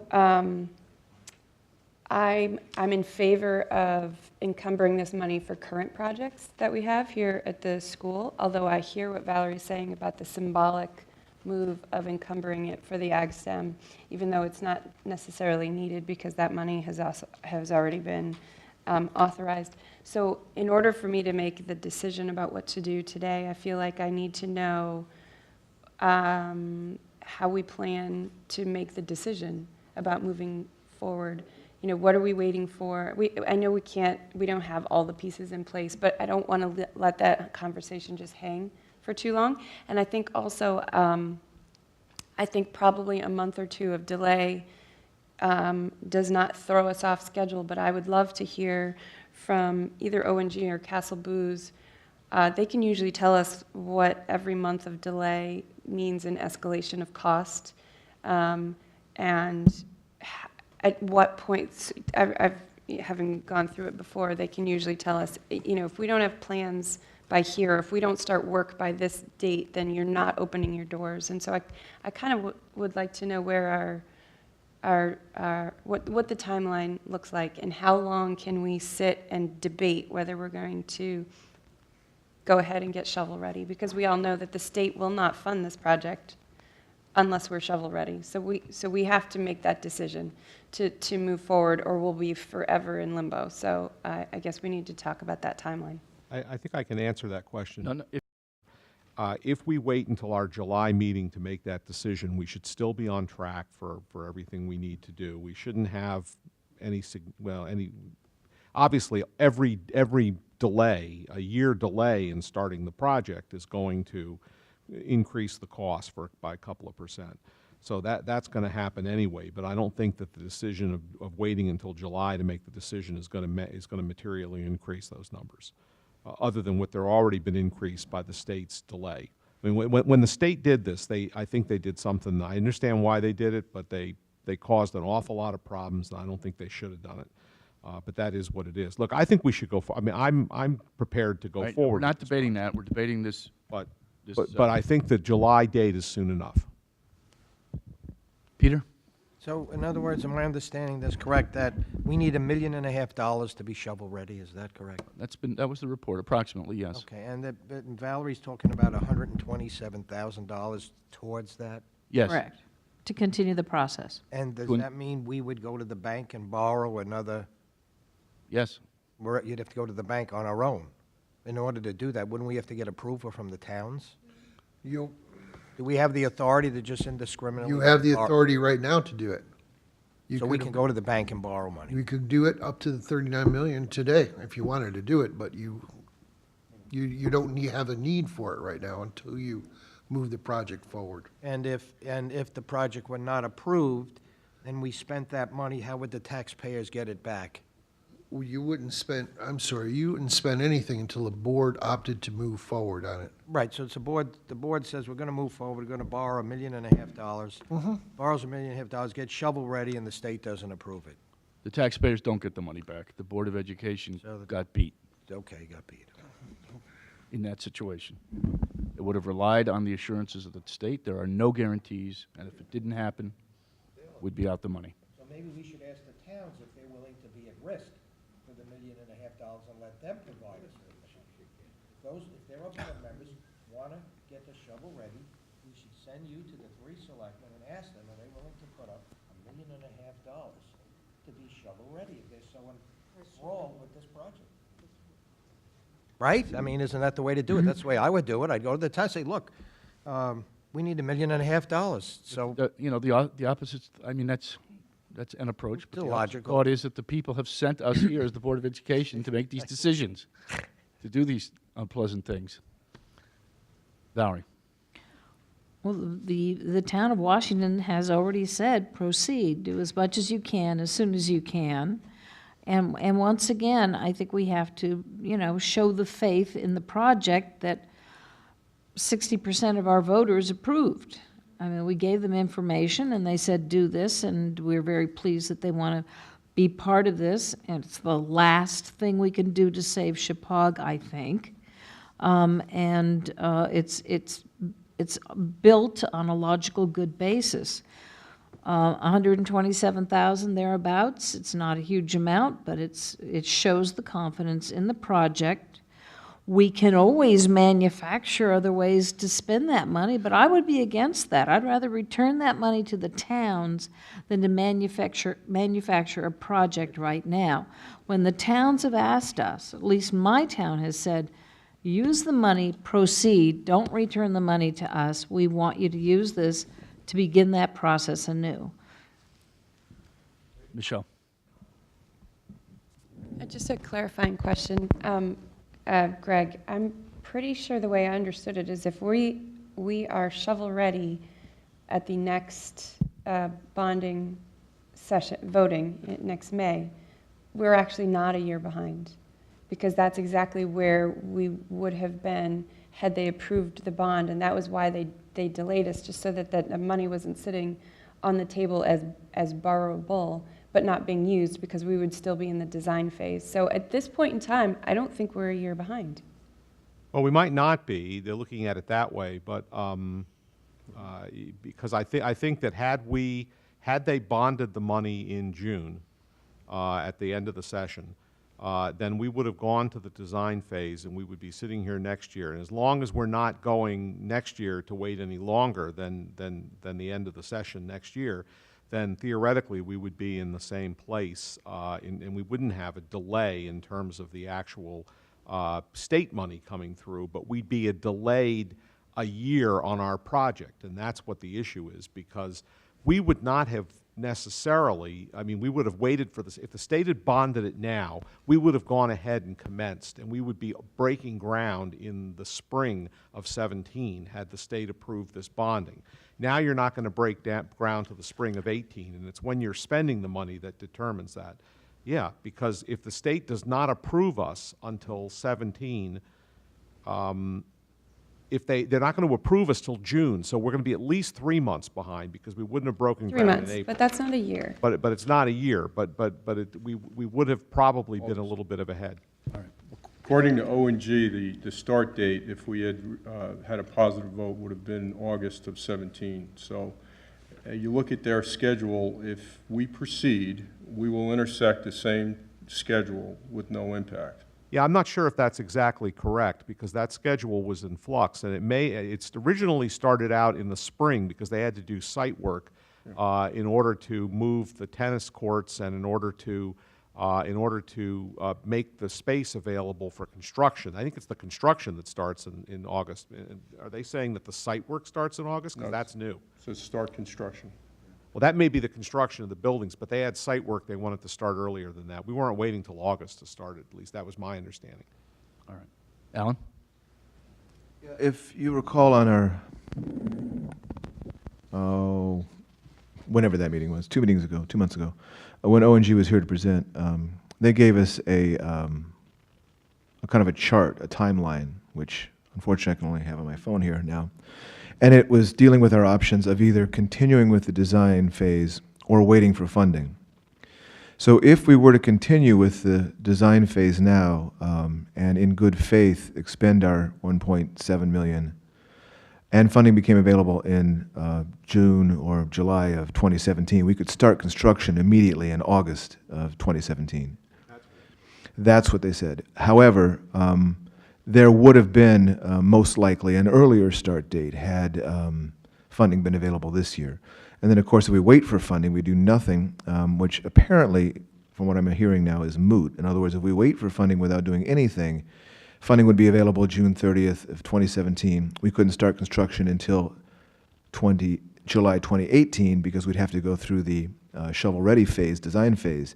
However, from what I'm understanding is even that would be actually moot, because if we weren't shovel-ready, there doesn't appear to be any guarantee there'd be any funding available in July of 2017 anyway. So we're now looking at the possibility of our embarking on a design phase and taking the risk of $1.7 million of allocation so that we could start construction on August 2017 at the earliest. And I think that's what we're talking about here is to keep that hope alive and to keep as Valerie says, a demonstration of good faith. The only problem is that if we don't get to the bottom of this concept of a letter from the DAS or some kind of arrangement with the legislature such that we can attain reimbursement for the $1.7 million if somehow the legislature, the DAS, doesn't award us the money next year. I think what we're embarking on is something other than what the population voted for.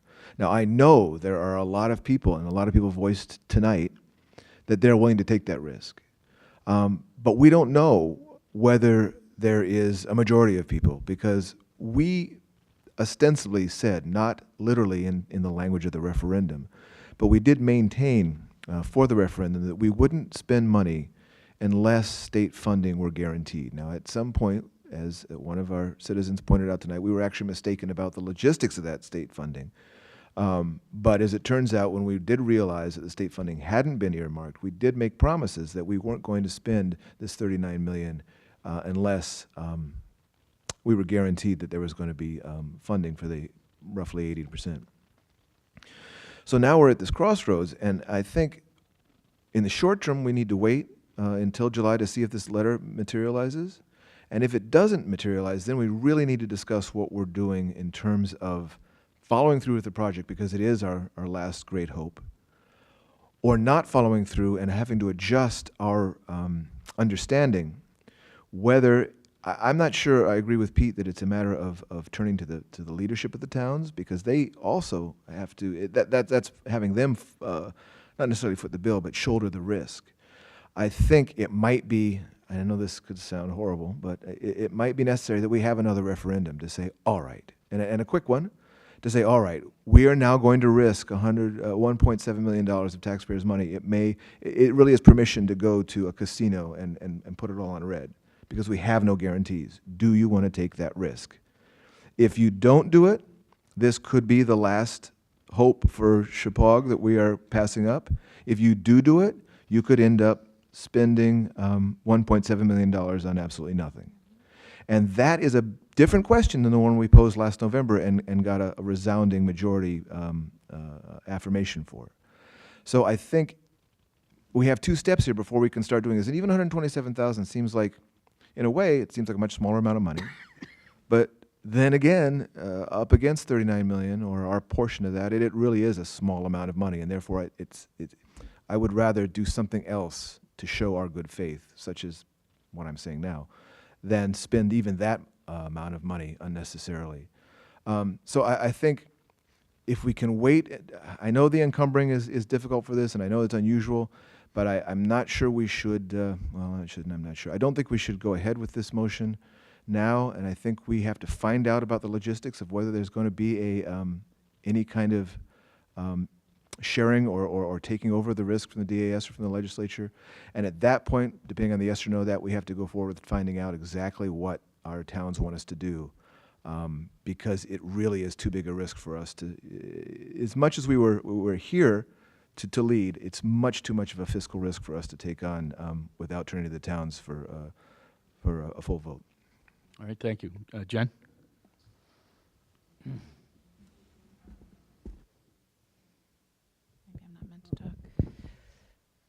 So obviously, like everybody, I've been struggling with this. I appreciated Mark Lyons' email. I felt like it made me feel a little bit easier in my struggle. I felt having his support and knowing having Barbara's for the, I thought it was 140, but the 127,000, I feel like is a gesture of good faith, which I was happy about. I agree with you, Alan. I don't agree with taking it to referendum, because there's nothing quick about a referendum in this area. But I'm really struggling with which is riskier. And I just, $1.5 million, is that risky to spend versus not taking the risk and seeing what happens if we don't do it? So that's the struggle I'm having. I appreciate us all being very conscientious. I agree, Anthony, that we all agreed not to spend a dime, but we weren't denied, we were delayed. And so I'm struggling with that. So for me, as I sit here, I just can't imagine not taking the risk and seeing what happens if we don't. And that's a much bigger conversation that I feel like is the big one. So. All right, thank you, Anthony.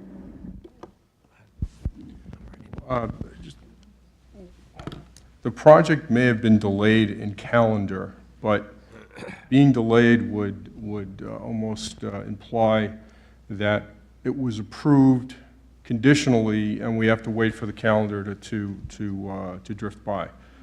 The project was not approved. It was not approved. The only thing that we have is that we get to stay on the list. That still has to go through the legislative process.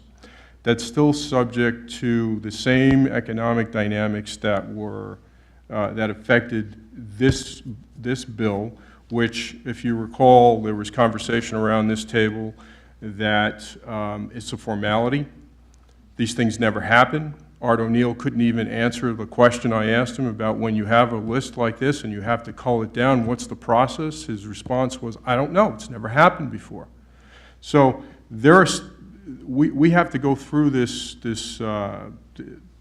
process one more time, and the only thing we know is that we're still on the list. That's it.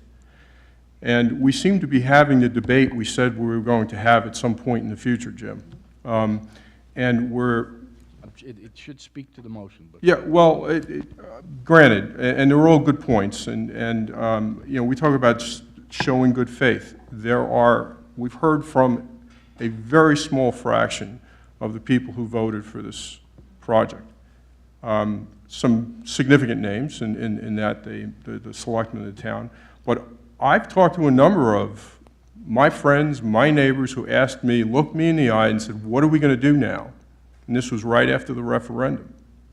So I want to act in good faith towards as many of the people in our region as possible, not just the ones who happen to speak last or have a nice title. And so I feel like we're really out over our skis here, and I don't want, I'll defer having the rest of this conversation, Jim, till we actually debate whether or not we should go forward and put the 1.5 at risk, et cetera. But the issue right now to encumber the 127, we already had, when you look at the money that we spent that we thought we'd get reimbursement on, net, we're looking at the difference of $100,000. If we get the reimbursement from the state, we have to come up with an additional $100,000. We already have that $100,000 factored into the budget that was just approved, so it's not like we are in a box. We've got the money. $100,000 of the bond against the $11 million bond is a rounding error. It is not going to sway, at least my opinion, on when we have the debate for 1.5 or not. Whether or not we did this is not going to be material to that conversation, in my opinion. So on the what if, that we decide not to move forward, and we missed an opportunity to take $127,000 and put it towards projects that we didn't just make up for the sake of spending the money. We have a facilities list that's a mile long, and at one point when we were doing the consolidation, that list was totaling near $20 million. So I don't think taking 127 and picking off the next target would be just spending money for the sake of spending money. So I think we would be remiss if we sat here 2 months from now and had that $127,000 flow through our hands. So I'm not for the motion. all right, anyone, Peter? I move the question. Go ahead, Sidney, if you want to say something, I'll remove my motion to move the question. All right, it wasn't seconded, thank you. We'll try to make it brief. Sydney? I completely agree with the end of his statement. We have an entire list here of items that need to be done. It's a need basis right now in our schools of items that need to be addressed. And I think the money would be better spent. It's 8% of the 1.5 million overall. It's a drop in a bucket. And what that 127,000 can do to the construction that's needed right now is going to benefit our children immediately when they come back to school in the fall. And Right, thank you. Safer. Rebecca, did you want to say something?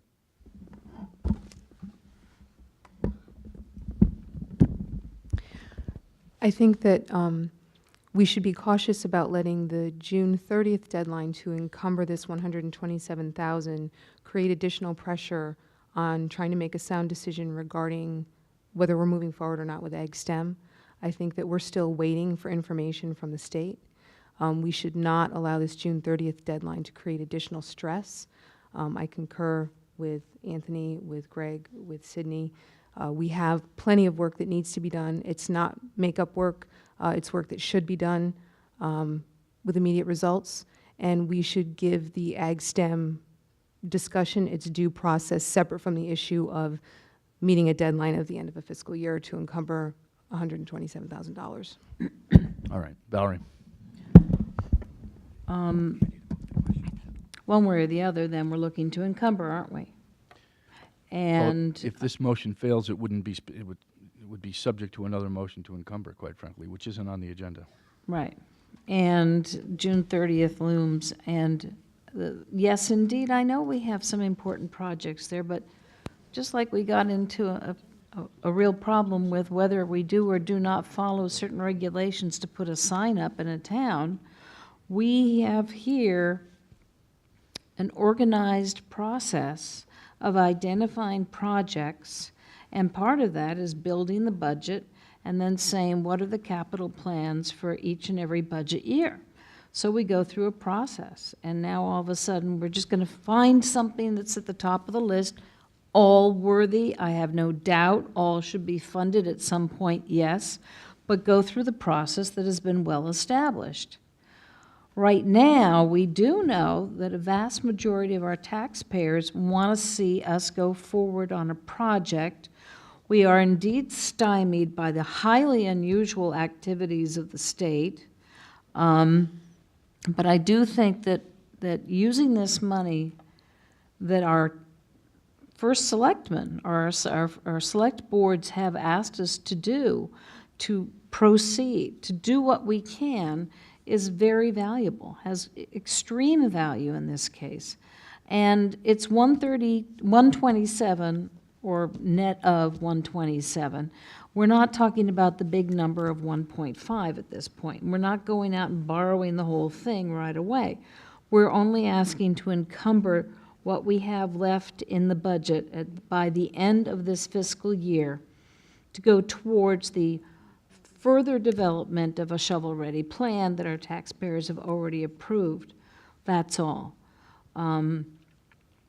So whether you want to encumber it for this purpose, which I think is worthy and valuable, or for another purpose, let's not give it, frankly, I'm all for helping the towns, but we did get this allocated to us by the vote of the people for the previous budget year. This is our money to use. Returning it to the towns is sometimes extremely valuable. We do our best to be cooperative with our 3 towns, but right now it has more value helping us start the project that we know will likely happen. We're not borrowing 1.5. That's not the motion. It was to encumber this money for this purpose, and if we vote no, then we're going to have another motion and start fighting where this is going to go, and I would frankly not support it. I'd say it go to the towns first. All right, thank you. Is there anything else? All right, so there's a motion to encumber any remaining 2015-16 appropriations, which we understand will be approximately $127,000 or less, to partially offset any potential borrowing of the agri-science, STEM, and Shepaug Science Lab projects, when the board decides, it should be when and if the board decides to move past the design phase. All those in favor of the motion, raise your hand.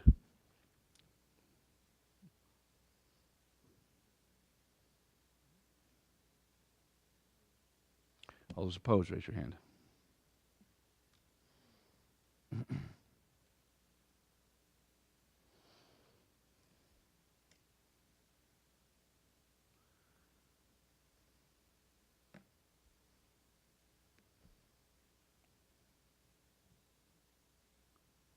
All set? Any abstain, raise your hand. The motion fails. Greg.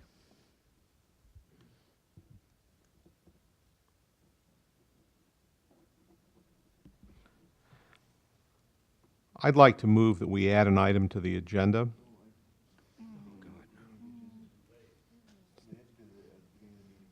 Yeah. Since when? Yeah, you do at the beginning of the meeting, yes. Right.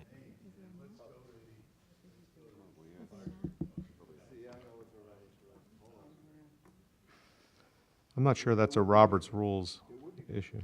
I think that's a state law issue. It isn't proper. All right, I'll have a different motion if you tell me that that can't be moved. What's your motion? Sure, it can be. Can we move on to item 8, and those who are researching it can research it while we're discussing item 8? All right, let's do that. Item 8, discussion, Burnham sign, possible action. Who put this? Yes, Peter? I move that we ask the board's counsel to give us a legal opinion on how we need to address this issue of the sign. That's my motion. Is there a second? Is there anyone else who wants to be, is there a second to the motion? All right, is there anyone else who wants to be heard on this? Yeah, I'd like to be heard, Jim. Go ahead, Greg.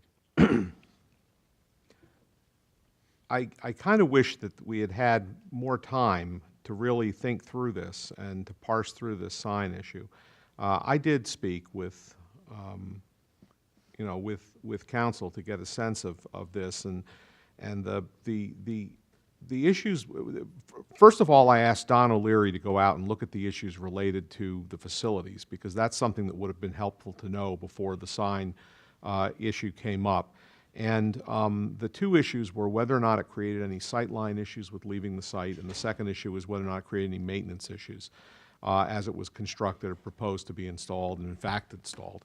The answer to the first question is no. He does not believe it creates any sightline issues leaving the site. And on the second issue, he believes that while it would cause us a little bit of extra work in terms of maintaining it, that it's not enough that it would cause us to have it redesigned or done a different way.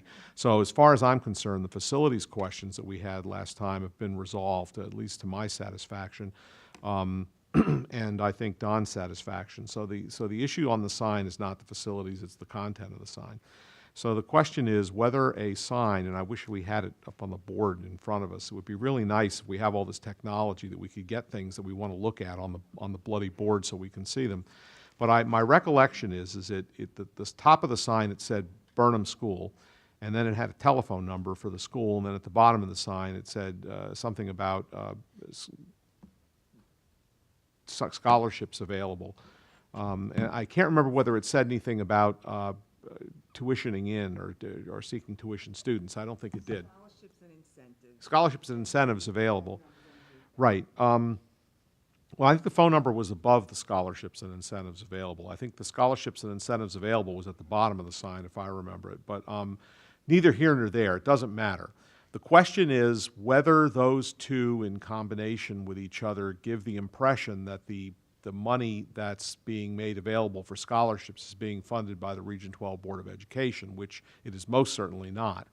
And so the question is whether it gives an impression and creates an issue related to the possible inequality of education issue when you only have that at one of your three schools.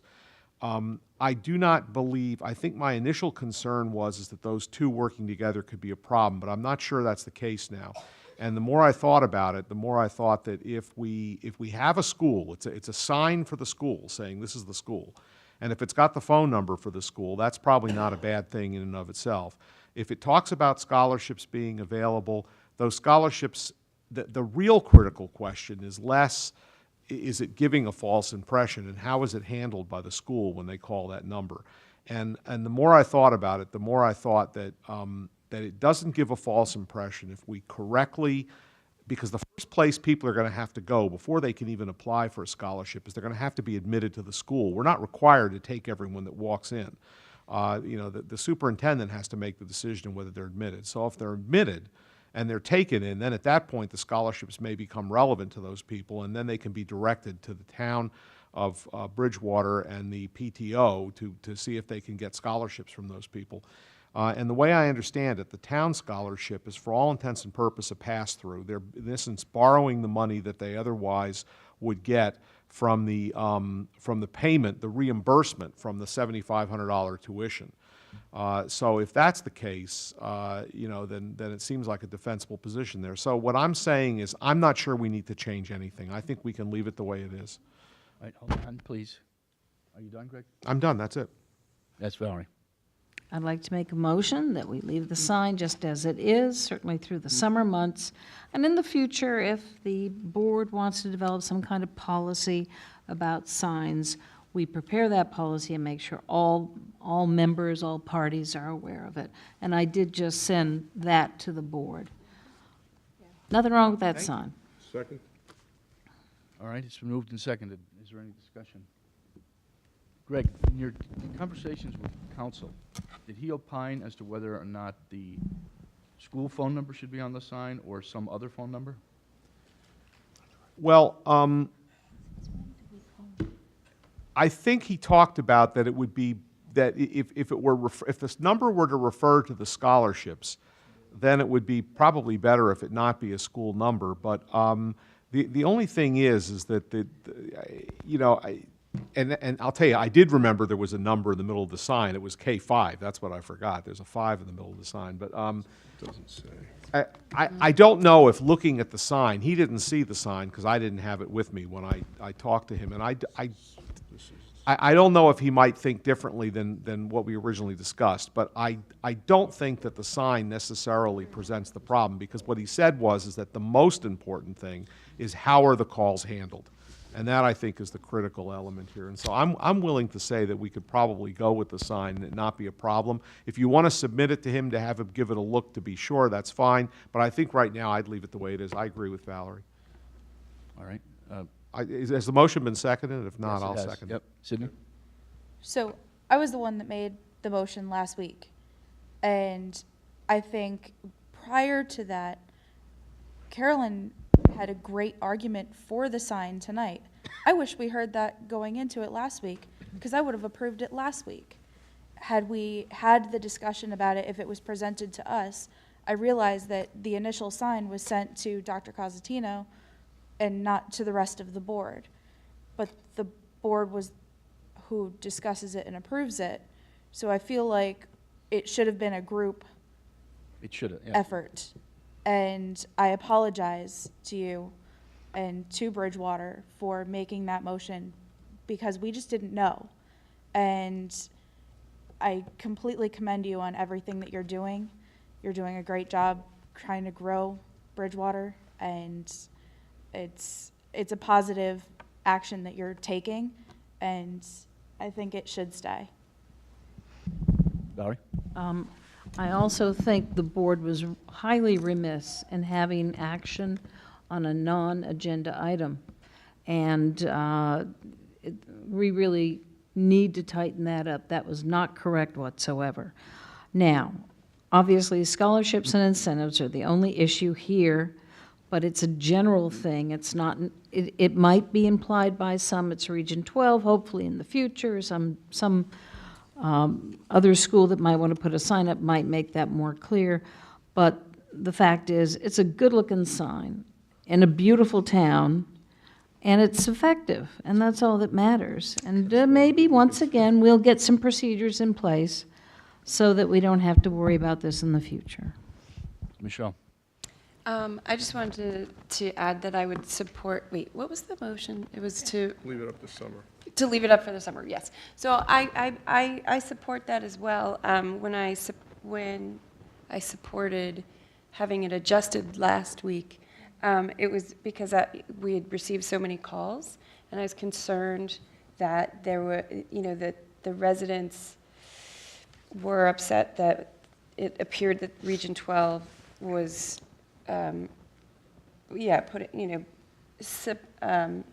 funding those scholarships and incentives. And I still wish that the sign, that the phone number was up by the school, and that the scholarships and incentive, that the disclaimer was not a little sticky note, but was actually, said something about scholarships and incentives provided by PTO in town or whatever.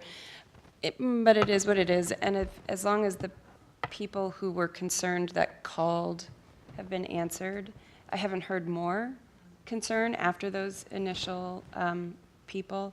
So I guess the concern about the confusion over the sign has mostly been answered, and the process, which was my other concern, was attempted, at least, you know. So Dr. Costantino was made aware that of a sign.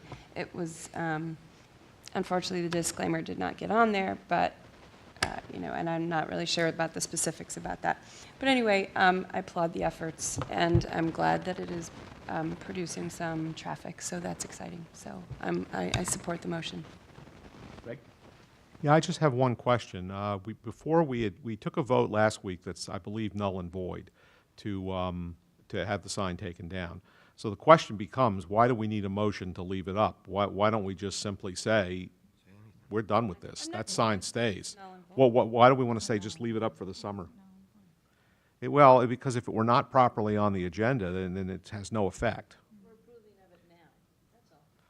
Yeah, that's fine. I don't think my motion gave a time limit. Well, I thought it said for the summer, that's why.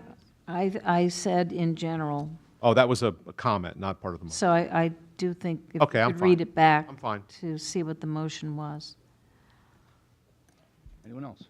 Michael? I just want to thank Mrs. Dwyer for coming and giving us some critical information. You know, it's always good to have more information so we can make an educated decision. And quite frankly, it's good news that you're bringing us, and we like to hear good news. We don't get a lot of that often. So that's exciting. And I also appreciate your willingness to share with the other towns, because Bridgewater's not alone in facing a population problem. All three towns in the region are facing a population program. We just happen to be the smallest, so it's hitting us first. And so I think, and I've said this to the board before, that we need to embrace this out-of-the-box thinking. I think if we go with what's tried and true in 1950, we're looking at closing our doors. I think we need to look at every out-of-the-box idea that we can and see what works. And this sounds very promising so far. I'm looking forward to hearing some more updates on it. Jen? I think the sign's great. The issue, and I was with you, Sydney, my issue was mostly the sticker at the bottom. I wish that the disclaimer was included. And I just felt like the sticker seemed sort of, I couldn't figure that out. And for me, the other thing was the phone number of the school. I didn't know if that was appropriate in terms of expending and using the school number. And so if everyone's fine with it, I am too. And I also applaud the effort. I think I said that to you, Alan, when you told me. I think I saw you at CVS. And we talked about it, and I thought it was a great idea. And so I think it's great. It's just the process that I was struggling with, which is what I said last week. Peter? Yeah, just a comment. I have a problem with the end of the world comments. You know, I hear this from people when it comes to the ag program. I hear it from board members. I hear it from anyone who speaks before the board. Wow, if this doesn't pass, it's the end of the world. I don't think that at all. We're creative enough to come up with a solution. I got some great solutions if the ag program does. What it means is the board and the three towns have to face the truth. And that's what they don't want to face, the truth. So they come up with all these ancillary ideas to help avoid the truth. So if something happens and the ag program doesn't get off the ground, then we will have to face the truth. But I don't like the attitude that it's the end of the world. I think we have to, you know, get that out of the way. We're on a project, fine, wonderful. But it's a project. It isn't the end of a world project. So we need to change the board's attitude and the public's attitude. It's negative. We don't want to be negative. We want to be positive. All right. Well, we're dealing with this issue of the sign. I'm just going to say I do applaud Bridgewater, and Carolyn, thank you for the explanation. As the chairman of the Board of Ed, I am concerned as to whether it's misleading, quite frankly. I don't want there to be any liability on the board. I just want it to be proper. So I would have agreed with Peter's motion that it should be reviewed by council. Greg, I understand that you reviewed it, but he didn't see it. So it seems, you know, I just don't know. I really just don't know. So. You know, sometimes a cigar is just a cigar. And it's a sign put up with good intentions. And frankly, I am very concerned that we're jumping on the phone to our very expensive attorney every 5 minutes. Every now and then, common sense has to weigh in. It's a nice sign. It's very attractively presented. appropriately has the school numbers so that the information goes out correctly from the experts and not through your town hall. Not to say that you guys would mislead anyone. Could it have been done better? Yes. But the point is, it's a lovely sign that seems to be effective. We don't need to run to expensive attorneys all the time on these things. And if someone has an issue, blame the town of Bridgewater. Have we decided to vote on this? Jim? Hold on, Rebecca? Okay, I didn't see her yet. I think that while I certainly understand the concern about the phone number and the scholarships and incentive statement, I think that what we need to remember is who the target audience is that's reading this sign. And if you are an out-of-region parent who's potentially considering sending your child to Burnham, that is the phone number that you should call in order to begin the process. And we don't want to have a sign that's billboard style with multiple phone numbers and steps. This represents step one. And if somebody makes their application and they say, hey, those scholarships and incentives, can you tell me about it? They're going to hand them the flyer. That person's then going to contact Carolyn and say, what do I do? My kid's been accepted and I'm interested. I don't think that we should have either a different phone number on that sign or a second phone number because it's confusing to our target audience and it's a customer service question for me. And we want it to be clear, we want it to be succinct, and we want it to be successful. All right, anyone else? Greg? I was just going to say, if we spend the encumbered money on anything, it should be on replacing these bloody microphones. But with something that actually works when you press the button. But no, I think as far as the legal issue is concerned, since we're going to be seeing our counsel anyway for something else in a week, I suppose we can ask him because we're paying him anyway to be there. But no, seriously, I think we're okay on that. I don't think we need to worry about that. But I do believe that this is a great sign. What I wanted to say is I think the program is a great program, and I think we ought to talk to the other towns about the possibility of doing the same thing because I don't think it's money out of pocket. I think it's a good program, and I think Bridgewater's to be congratulated for it. All right, anyone else? Right, there's a motion that's been made and seconded to basically approve the sign and have it stay where it is. Is that fair? All those in favor of the motion, say aye. Why don't you raise your hands? All those in favor, raise your hands. Any opposed? 2 opposed. Any abstain? All right, the motion passes. Good luck with that. All right. An agenda apparently can be altered with a 2/3 majority vote at any time during the agenda. I was mistaken. I always thought it was had to happen immediately after the acceptance of the previous meeting's minutes or the consent agenda, but we can do it at any time. All right. My research has found the same thing, that a motion to amend the agenda can be done at any time. If it's done before the meeting starts, it requires a majority. If it's done basically after the agenda is accepted and the meeting starts, it requires a 2/3 majority to pass. So is there a motion to amend the agenda? Yes. Well, we haven't heard the motion. All right. The motion is to.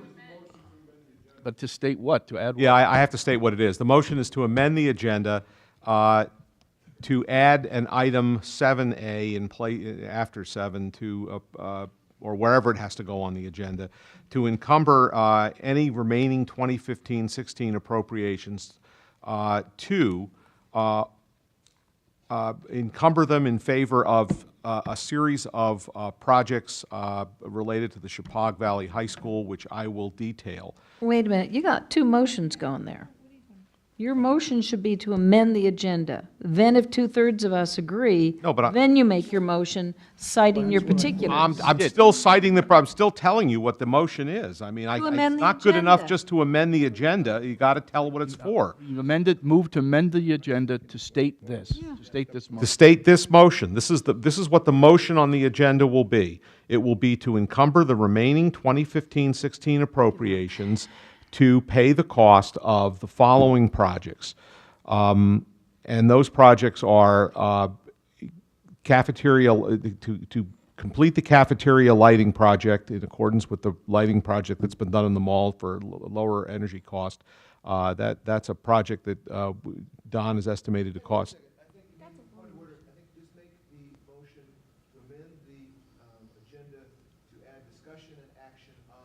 Alan, the mic.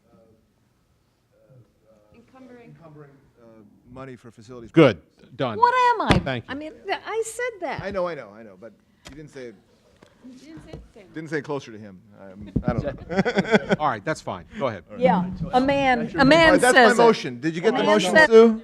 Did you get a motion, Sue? Okay, good. All right, it's been moved by Alan. Is there a second? To so amend the agenda. Michelle seconds. All right. Hold on.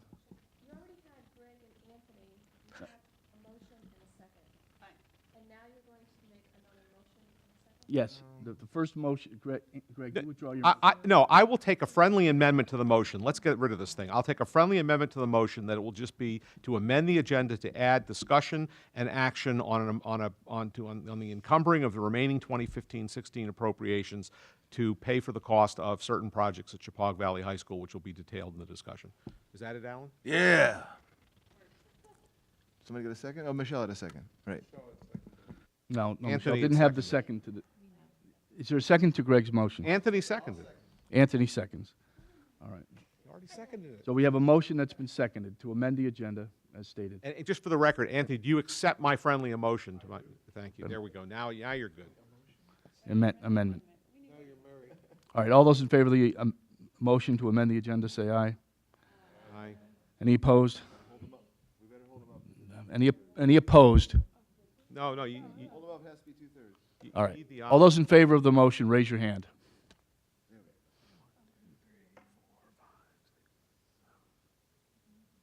That's 2/3.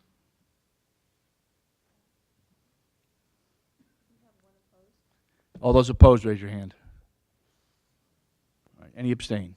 All right. The agenda is amended. Is there a motion?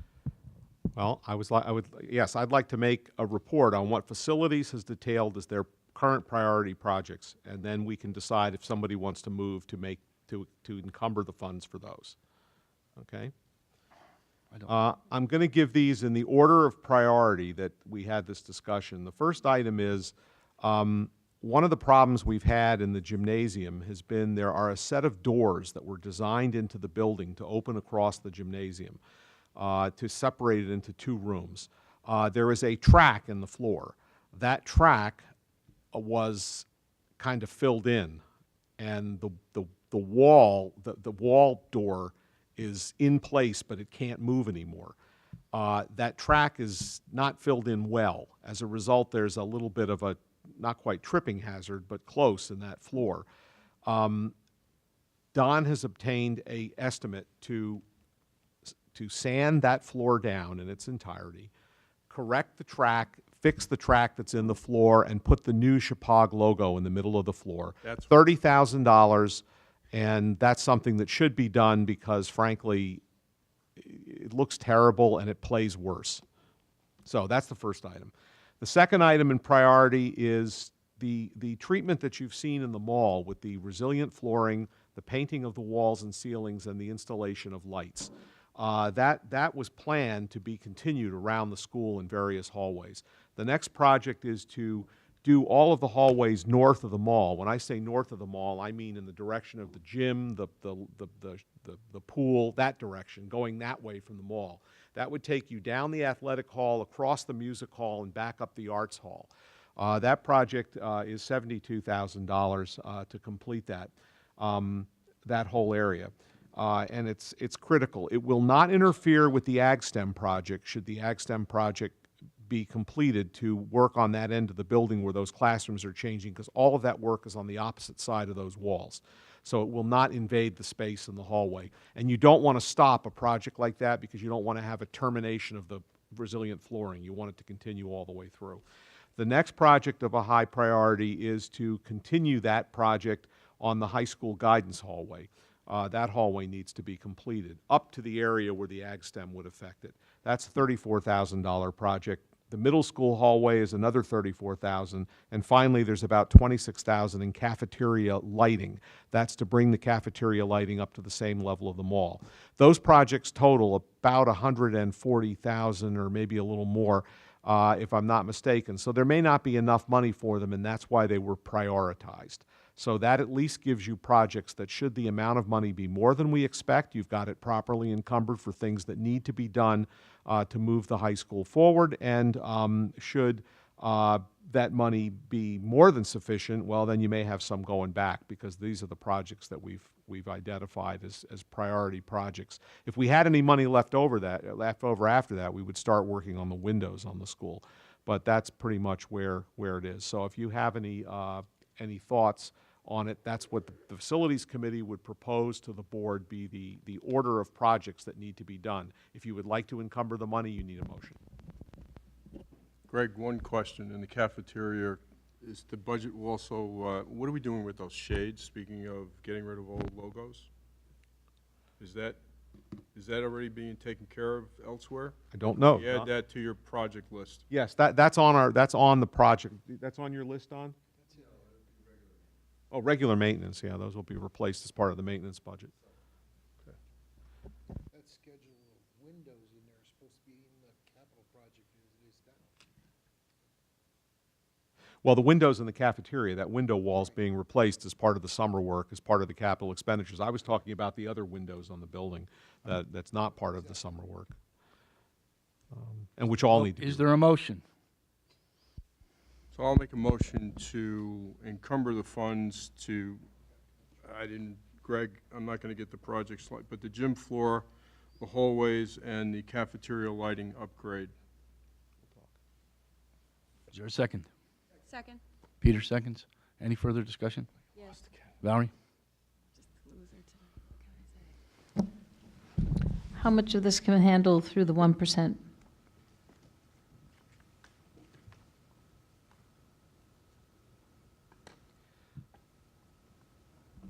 Most of it might be trackable through the 1% program to the extent to which it's a capital improvement. I think the resilient flooring, the lights, the painting is not. The painting is maintenance. That would continue. That would not be under the 1% fund.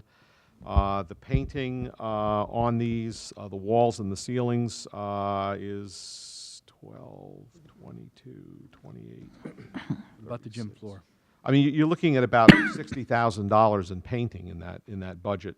The gym floor is, boy, that's almost a repair, and it's almost maintenance. That would be tight. The logo might be a capital improvement, but the rest of it may be. I don't know. I wouldn't want to hazard a guess until Bob's had it analyzed and he's figured that out. So I think you could put some of that through the 1% fund, but if, for example, we get to the point that you want to do that, I suppose you could do that, but not all of it could be. Probably Greg, half of it. question, are we restricted to only fund capital projects from the 1% fund? We can't use the budget surplus? No, you can always use the budget or any other means to fund capital projects. The 1% fund is the one that's limited to capital projects. All right, anything else? All right, there's a motion on the floor to... I just want to add Go ahead. that at 10 o'clock at night, I'm not prepared to, if I had something in writing in front of me where I can see where these priorities are, I might be able to support it, but I'm not prepared. I haven't been prepared. We haven't had a report from the Facilities Committee lately, and I don't attend facilities meetings, but I'll look at that. But I'm just not prepared. I don't know how worthy these projects are. And it's 10 o'clock at night. I think we are custodians of taxpayer dollars. We should give a little more thought to this. It did not hit the budget this year, so, and it's not hit the 1% fund allocations this year, so I'm a little confused. Greg. Well, the only thing I can say is we had a discussion in the Facilities Committee today about it. The priorities, we were assisted in the priorities and the necessity of these projects by the high school principal. One of the issues, because they're important for what's going on at the school, one of the issues that we discussed was the library quiet area. And that's a little more complicated than it first presents itself, because the way in which it needs to interface with the librarian and the location of it suggests that it doesn't work up in that area where we thought it might work, and it really works better in this part of the school. And the difficulty is we really didn't want to start a project, build something in an area that's likely to be disturbed during the science lab renovations, Right. and then have to be tearing down what we just built. So that's why that one kind of moved to the, let's wait and see when we have a science schedule, we can slot that in as part of that. Because what you're really talking about is a glass room for all intents and purposes. That would be a quiet area. The walls wouldn't go up to the ceiling, but they would reduce the noise by having some glass around it. It would be very attractive, it would work very well, and it would be visible by the teachers and other people going through to make sure that it was, being attended to in a responsible manner, shall we say, leave it at that. And so that I think is important. So. But this list was just developed today, right? No. And we have No. nothing for the elementary schools, right? And the elementary schools cannot, that 1% fund is difficult for the elementary schools to tap into. And the elementary school lease money has like a balance of $700 left in it. So I don't know why we're not doing something for the elementary schools equally. Because the elementary school project list has been attended to, that the list was prioritized, it was worked through with the 3 towns, with the selectmen of the 3 towns, and that list has been completed, and we don't have a new list for the elementary school at this point. What we do have is All 100% at the elementary school? What we do have is a tremendous list of projects at the high school that need attending to. We have been talking in facilities about these particular 3 projects for the better part of 6 or 7 months. This is nothing that's new.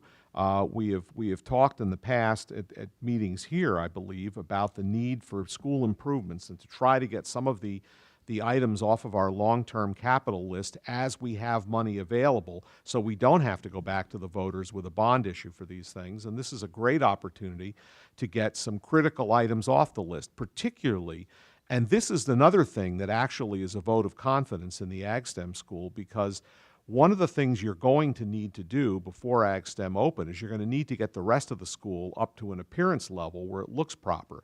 And I think that it assists both in the recruitment effort and also in how the school presents itself. And I will tell you that that mall out there has worked a tremendous, tremendous change in student attitudes. It has presented them with basically a place that they feel at home in. They love that mall. It's been a tremendous thing for school spirit, and it's also become an educational space. And it spawned a project, a student project, namely the green wall that you see out there, the plant wall. And so to get the school improved to a level that it needs to be, especially the athletic hallway, which is where many people come into the school through those doors and come up that hallway, is critical. We're also going to be having improvements made to the gym locker room facilities this summer as part of the summer projects, and to have the hallway get up to that level where it looks like a school and it looks like it's all together and things are meshing is very important. It's more important than you realize, and that's why it's critical. And these are projects that we've had out there. Don has collected the numbers on them. This is nothing new. We're just ready to go forward with it now. We have an opportunity to do it. Michael. I'm in favor of this. I think there's a lot of excitement building at Shepaug about the renovations that we've done already. And thanks to the building committee for that and facilities. I just heard not too long ago that we had about 20 students from Sherman say that they would be interested. Can you confirm that, Pat? I believe it's 19. 19? Say that they're coming. I mean, that is huge. I don't know if anyone else remembers, but a few years ago we were looking at just a few students from Sherman.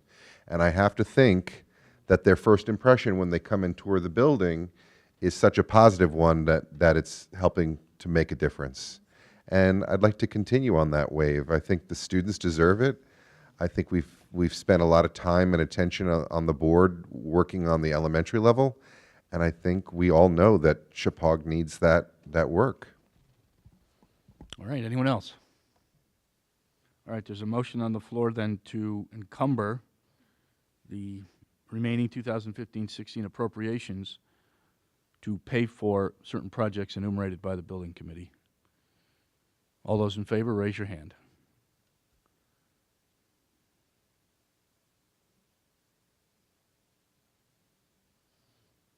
All those against, raise your hand.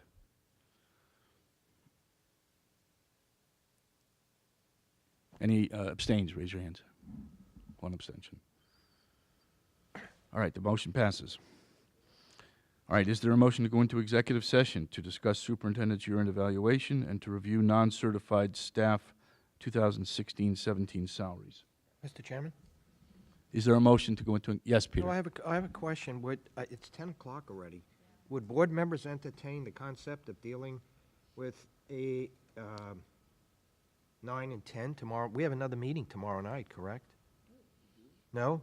Wednesday? No, there's no meeting? I thought there was a meeting tomorrow. There's a building committee meeting. Oh, okay, all right, never mind. Then forget what I brought up. Wednesday night is, Yeah. So moved and seconded, but I had a little amendment. I'd like to do a little potty break first. All right, it's been moved and seconded to go into executive session. All those in favor say aye. Aye. Any opposed? Any abstain? All right, it's 4 minutes after 10. We'll take whatever people need, 5 or 10 minutes.